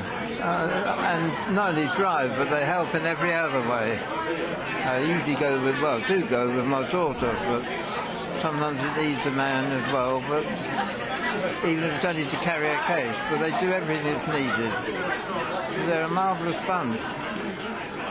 And how does it feel when you go back to France, Belgium and the Netherlands? Well, partly it's for enjoyment, I must say, and it's nice to meet people I know there, that I've learnt to know, but also people I don't know each time, new ones. Of course, we go to the memorials, the cemeteries and so on, and that revives memories of back in June. It's very moving as well as enjoyable. It's separate, two separate emotions on the passing years, 80 years, it still brings things back. Well, here is Mervyn Kirsch holding up the letter that he's received from His Majesty the King and the Queen, celebrating his 100th birthday. When he got the letter, he said, "Do I need to reply?" So, happy birthday to Mervyn Kirsch from all of us at GB News. Yes, indeed, a very happy birthday to Mervyn Kirsch there. Fantastic stuff. Brilliant, heartwarming story, the kind of story that we need to hear a lot more of. Good stuff. I think so too. And also during Advent, as we count down to Christmas Day, we're hearing from church ministers across the country. Now, each day they have a special message for you to celebrate the festive season. The GB News Advent Calendar, Day 20. A number of years ago, a woman once told me how she didn't feel good enough to come into church. She didn't feel good enough to be surrounded by people she perceived to be better than her in the presence of God. She was then surprised to hear that I'm not a Christian because I'm a good person. I'm a very bad person who needed a saviour and made me a Christian. Maybe you feel the same way that she does. Maybe you think the church doors are shut or God himself is shut off from you. Maybe you feel unworthy to enter his presence. And there is some truth in that. God is holy, and because he is holy, he requires moral perfection to enter his presence, which means he is out of bounds for everyone. Everyone is shut off from him. So what does God do? At Christmas time, 2,000 years ago, he sent his son to die on the cross in our place, to rise to a new life, to open the door for heaven, to free us from the prison of darkness in the shadow of death. So now, because of what he's done, we can come into the presence of God and enjoy him forever. This is Emmanuel, God with us. Lovely. Well, you can see all of these special Advent messages as Christmas approaches by visiting gbnews.com/Advent. Merry Christmas. While we're talking about Christmas, please do watch me on Christmas Day breakfast. Oh, yes. I would like to wake up with you this Christmas Day, which is rather nice. Yes, you did it with Patrick last year as well, didn't you? It's, Should be fun. It should be fun. We've got lots planned. Yes, it'll be lots of fun. Excellent. Well, I'm looking forward to seeing just how You won't be up at 6 a.m, will you? Oh, of course. I'll get up specially. And I hope that you'll be wearing a Father Christmas hat and sort of doing crackers and all the rest of it. Well, I mean, we are going to be asking people to send in pictures of the Christmas setup, so you'll have to prove that you're watching. I might have to. 5:59. Well, this is Merry Christmas Britain on GB News. We've got lots more coming up on today's show.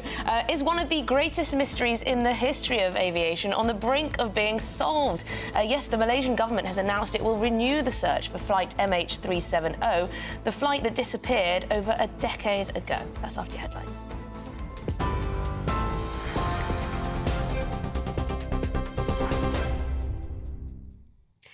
Emily, thank you and good afternoon. The top stories. Lord Mandelson is expected to be named as the UK's next ambassador to the US.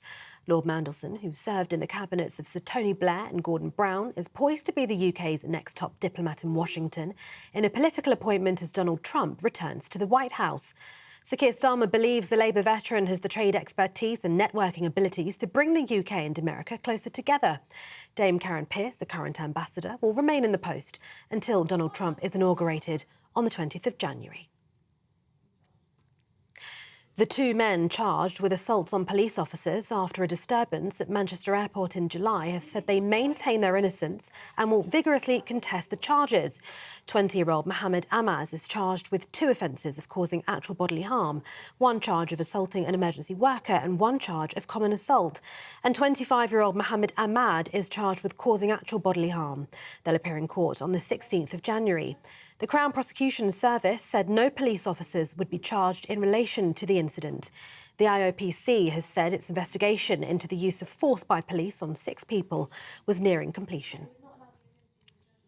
The Prime Minister says council should get on with the job of fixing pothole-plagued roads.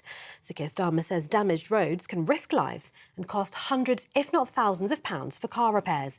He made the comments as the Department for Transport announced how much each local authority in England will receive to maintain roads in the next financial year. The Treasury announced in the budget in October that total local road maintenance funding for next year in 2026 will be nearly £1.6 billion, representing a £500 million uplift compared with the previous 12 months. The increase is estimated to be enough to fix around 7 million potholes. And those are the latest GB News headlines for now. There's more news in half an hour. For the very latest GB News direct to your smartphone, sign up to News Alerts by scanning the QR code or go to gbnews.com/alerts.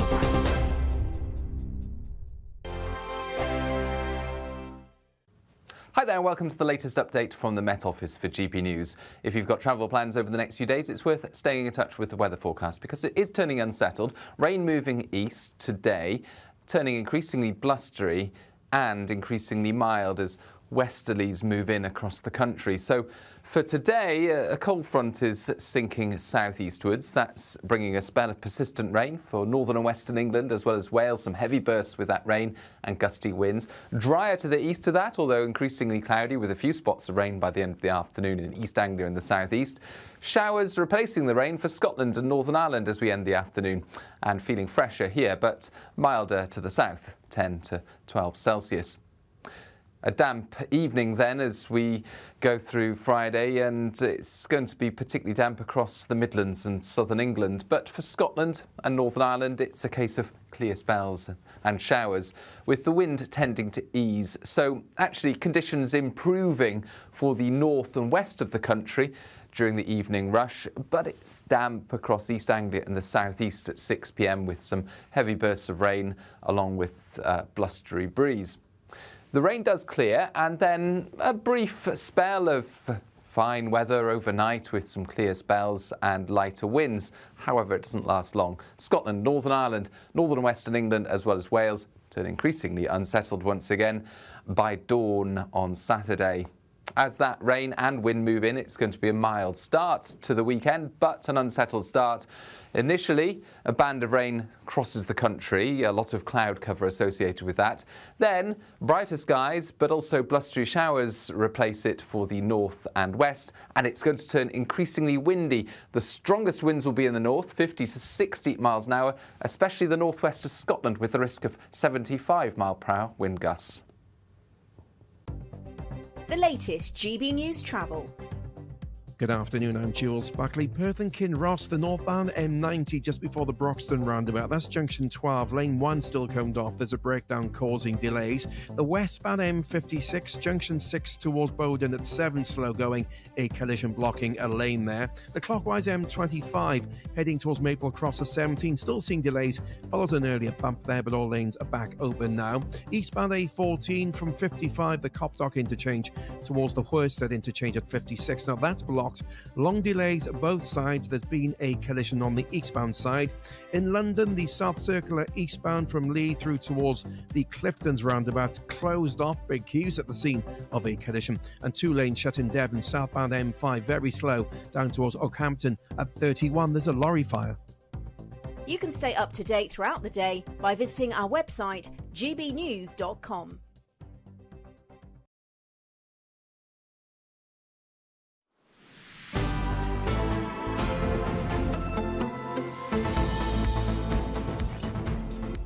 Merry Christmas, Britain. It's 38 minutes past 2, and there's plenty more coming up on today's programme. But, of course, before then, we're going to check in with the one and only Martin Daubney. He, of course, is up at 3, fresh from BBC Broadcasting House and having a bit of a party. Martin, what's coming up on your programme? Well, you know, I've recovered now. People at the BBC were waving to me, at least I think they were waving. There were certainly some hand gestures coming my way. All eyes on 5:40 today. Of course, the Christmas #1 will be declared. Will it be Sir Starmer and the Granny Homers? I'll be joined by Chris Middleton, the creator of that song, as the announcement is made. The BBC, of course, banned the song, even though it's topping the charts. But will it have enough to take it over the line? 5:40. Join me for that. Plus, it all kicked off in Oldham last night at a council meeting when one was called a Nazi. I'll be joined by a councillor who was inside that meeting saying such behaviour brings all of politics into disrepute. Are young people revolting against the woke left? Well, Nigel Farage certainly reckons so. He's charging £10 for the under 25s. I'll be joined by the chairman of Reform, Zia Yousif, to ask him, is there a shift towards the conservative right in Britain, replicating what's going on in Germany, in France, in Austria, in the Netherlands and in Sweden? And I'll also be joined by a wonderful, heartwarming story of a pensioner who lost her winter fuel allowance. Locals loved her so much they had a whip around with 300 quid, which they gave to her to help pay for her winter fuel allowance. So all eyes on 5:40, but all of human life on the show. And thank you. I very much enjoyed that skit earlier on outside the BBC for you guys. Happy to help. Well, let's show it. Let's remind our viewers. It'll be freezing this Christmas without you at home. Causing trouble, Look aren't like you? having so much fun. Yeah. I mean, I must say, that scrap at Oldham Council, I mean, that was quite something. I've seen the footage. Looking forward to your discussion, what it was like inside the room. But there were tempers everywhere. It reminded me of that parish council Zoom meeting that went viral. I mean, these councillors, you know, sometimes they let their tempers get in the way. Well, when they argue about who has the authority, you know, it can all go belly up. Martin, look forward to seeing you at 3 o'clock. Yes, good stuff. But yes, in other news, is one of the greatest mysteries in the history of aviation on the brink of being solved? Yes, the Malaysian government has announced that it will renew the search for Malaysia Airlines flight MH370, which disappeared 10 years ago without a trace. Yes, the plane was carrying 239 people from Kuala Lumpur to Beijing. Previous attempts to locate the plane have all failed, leaving the families of those on board without any kind of closure. Well, for more on this, let's speak to Terry Tozer, a former airline pilot and author of Confessions of an Airline Pilot, Why Planes Crash. Terry, you sound like the perfect man to talk to about this, because this is perhaps the biggest aviation mystery of our modern age. Yeah, it is, and obviously a great tragedy as well. It's good to know that they're going to have another crack at trying to find it. But really, you know, it is really needle in a haystack stuff. Why is it a needle in a haystack? Because, of course, we live in a world that is so connected. We've got satellites, we've got radio technology, radar. I mean, I know we lost communications with this plane, but what sorts of means will there be to try and find this thing? Well, as far as I understand it, it's underwater submarines, remote control submarines. I mean, no devices that were on it that might have helped us or anybody locate it will be functioning now. I mean, they had a very limited lifespan, and that's why they couldn't really trace it the first time round. I don't think there's any technology that would tell anybody where it is before they start looking. I understand that they're looking at ocean currents, having worked out where a lot of the debris has washed up and reversing that to where it probably started from.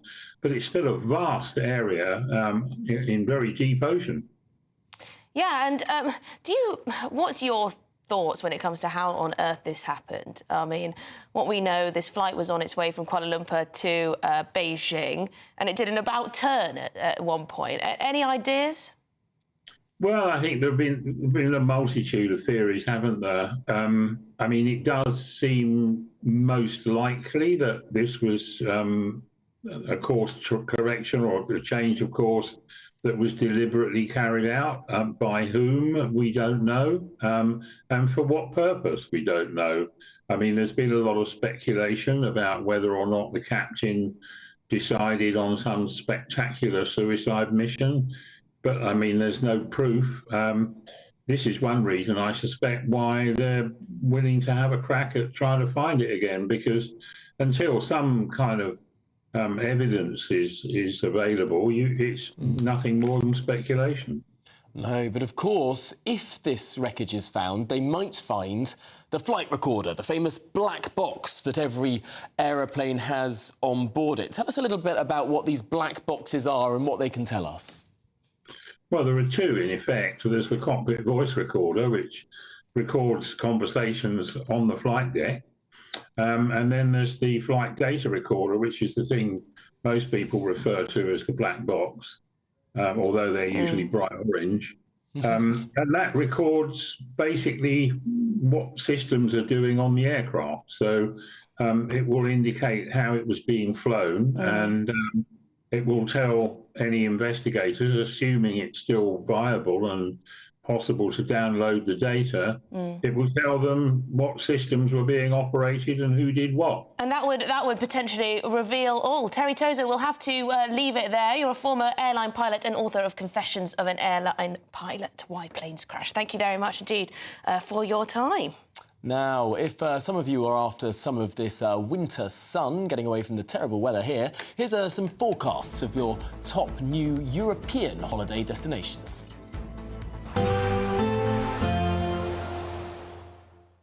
Ready to soak up that holiday sunshine? Won't we need some cover? No worries. All sorted. All Clear Travel Insurance sponsors GB News Travel Destinations Forecast. Hi there. If you're heading off looking for the sun ahead of Christmas, it's largely fine in Spain but unsettled in Greece, whilst the winds feature highly on Saturday in the Canary Islands with some showers moving through here. Some wet weather for Gibraltar, but for much of Spain, Balearics in particular, lighter winds and some sunshine. A breeze blowing through Italy and into Greece with some heavy rain here, and it stays showery in Greece throughout the weekend and into next week. All Clear Travel Insurance sponsors GB News Travel Destinations Forecast. Well, it's official. Sue Gray will become Baroness Gray. Yes, the list of new members of the House of Lords has just been published. Stay with us and we'll give you more names. Nana Queer, weekends from 3 p.m. Today I am joined by documentary maker Daniel Wing, who is still trying to find out who murdered his mother 30 years on. He's also created a documentary called Who Murdered You, Mum? Daniel, can you just tell us the story of what happened to your mother, what you know? So when I was 1 year old in 1992, my mum Tina was murdered. My dad went on trial for it and was acquitted. And the case went unsolved and has been unsolved for 32 years. My nan, who raised me, amazing woman, passed away sadly 2 years ago, and that kind of sent me on a quest for answers. So your documentary then, what are you hoping to achieve with it? I am fighting for justice for my mum. I have had a meeting with the police and they are looking to see what they have and are looking to reopen investigation if they can find new and compelling evidence. What's interesting now is speaking to other families who are actually going through the trauma and experience of murder. Yeah.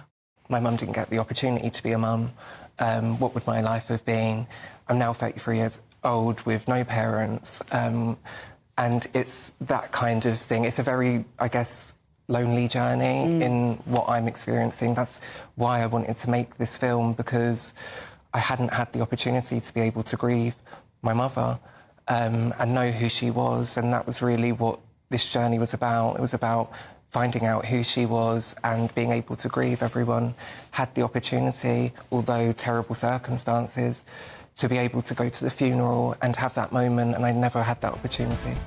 The People's Channel. It's Patrick Christie's Tonight, and here we do things differently. It's explaining the absolute madness of this, doesn't it? It's explosive. I mean, this is very good. It's lively. 850. Your government sat there, Sean, and it did nothing. It's controversial. And the Middle East has been in turmoil since before I was born. It's everything you need to kickstart your evening. Everyone's had their Weetabix tonight. I love to see it. That's Patrick Christie's Tonight, weeknights from 9 p.m. Only on GB News, the People's Channel, Britain's news channel. Hi there, I'm Michelle Dewberry, and I'm going to take a second to tell you all about my show, Dubes & Co. We start off with the issues of the day. We then bring in both sides of the arguments. We get rid of the disrespect. And then you throw me into the mix. And trust me, I'll tell it exactly how it is. And then, of course, the magic ingredient, you at home. We mix it all together, and what have we got? In my opinion, the best debate show in town. Monday to Friday, 6 till 7 on GB News, Britain's news channel.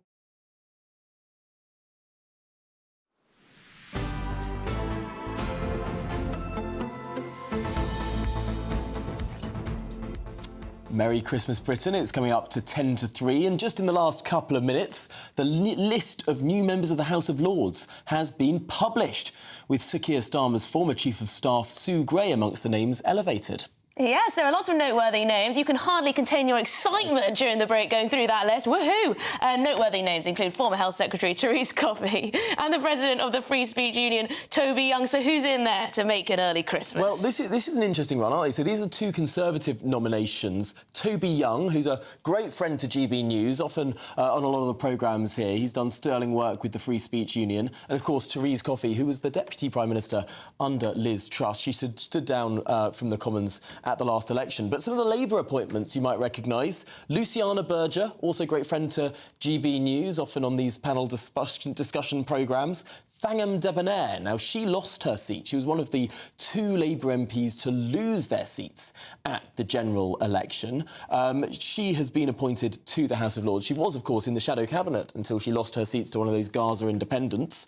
And Steve McCabe, another former Labour MP, great friend to GB News, often on a lot of these programmes as well. Yeah, so these guys are going to be going through all the legislation, making sure it all makes sense, making amendments, sorting it all out. 30 Labour appointments and 6 Conservative appointments, and also 2 Liberal Democrat appointments. Yes, Toby Young, I didn't know that he was up for one, so that's quite exciting for fans of his. Sue Gray, though. Sue Gray, does she deserve one in your eyes? Well, there was clearly a deal done with Sue Gray, wasn't there? There was clearly a deal where she would sort of go quietly, because, of course, she was the Chief of Staff to Keir Starmer and left Downing Street in perhaps not the best circumstances. But I think we should mention some of the other Labour appointments. Carwyn Jones, of course, was the former First Minister of Wales. He has been given a peerage, as has Mike Katz. Now, Mike Katz heads up the Jewish Labour movement. He's been a fighter against anti-Semitism in the Labour Party, so he's being recognised there by Keir Starmer. Also worth noting that Luciana Berger rejoined the Labour Party after leaving under Jeremy Corbyn. She's another Jewish Labour Party former MP who has really stood up against the anti-Semitism in that party. Another interesting name, Marvin Rees. Now, you'll know that name if you're from the Bristol area, because he was the directly elected mayor of Bristol until that position was abolished. So he was, I think, the first and last mayor of Bristol, but now he's in the House of Lords. So don't let it be said that political careers end in failure. They end in the House of Lords. OK, well, apparently we're going to get the thoughts of James Mathewson, a former Labour spokesperson, on all this. James, who are you picking out today? Should Sue Gray have got a peerage? Sue Gray's controversial, isn't it? I think that's the real one that's going to make the headlines. I think everyone knows that the Sue Gray name by now in the general population, which is fascinating because it's never where a civil servant or former civil servant wants to see herself. And that transition to advisor, I don't think she ever would have seen this being her trajectory and where she ended up, but ultimately it's where she is right now. And I think she will be the headline, she will be the lightning rod for everything. And many of the others will kind of go undetected and under the surface, which is often the way with appointments to the House of Lords, by the way. You know, you want one to kind of take the attention away from the others, although I don't think there's many others as controversial as Sue Gray. No, I thought Keir Starmer wanted a smaller House of Lords, but 30 now, new ones. Listen, Emily, there's many things that we want in the Labour Party that I'm confused about where we're going at the moment, because it was my understanding that's what we all wanted in the Labour Party as well. We were about reform of the House of Lords, we were moving in that direction, and, you know, that was even just a couple of years ago, we were talking about, an elected chamber of regional representatives, which was going to, change British politics for the better, and here we are. It's also worth noting that the Tory party only got 6 peerages, whereas Labour get 30. I mean, I suppose they've got to sort of try and rebalance the upper house to pass things. But Rachel Maclean, former Redditch MP, former housing minister as well, she's got one of those. Are you happy with that? I suppose the Toby Young name has actually come as a bit out of the blue, isn't it? I think that will raise a bit of controversy there. 20 seconds, James. What do you reckon of Lord Young? I can't stand it. Toby Young's not, obviously a person who I agree with on many things at all. I am fascinated by He'll balance out all the trade unionists, James Mathewson, who are now in there. Oh, yeah, he is, isn't he? Well, different. End of the show. Thanks so much for joining us. And please don't go anywhere, because Martin Daubney's up next.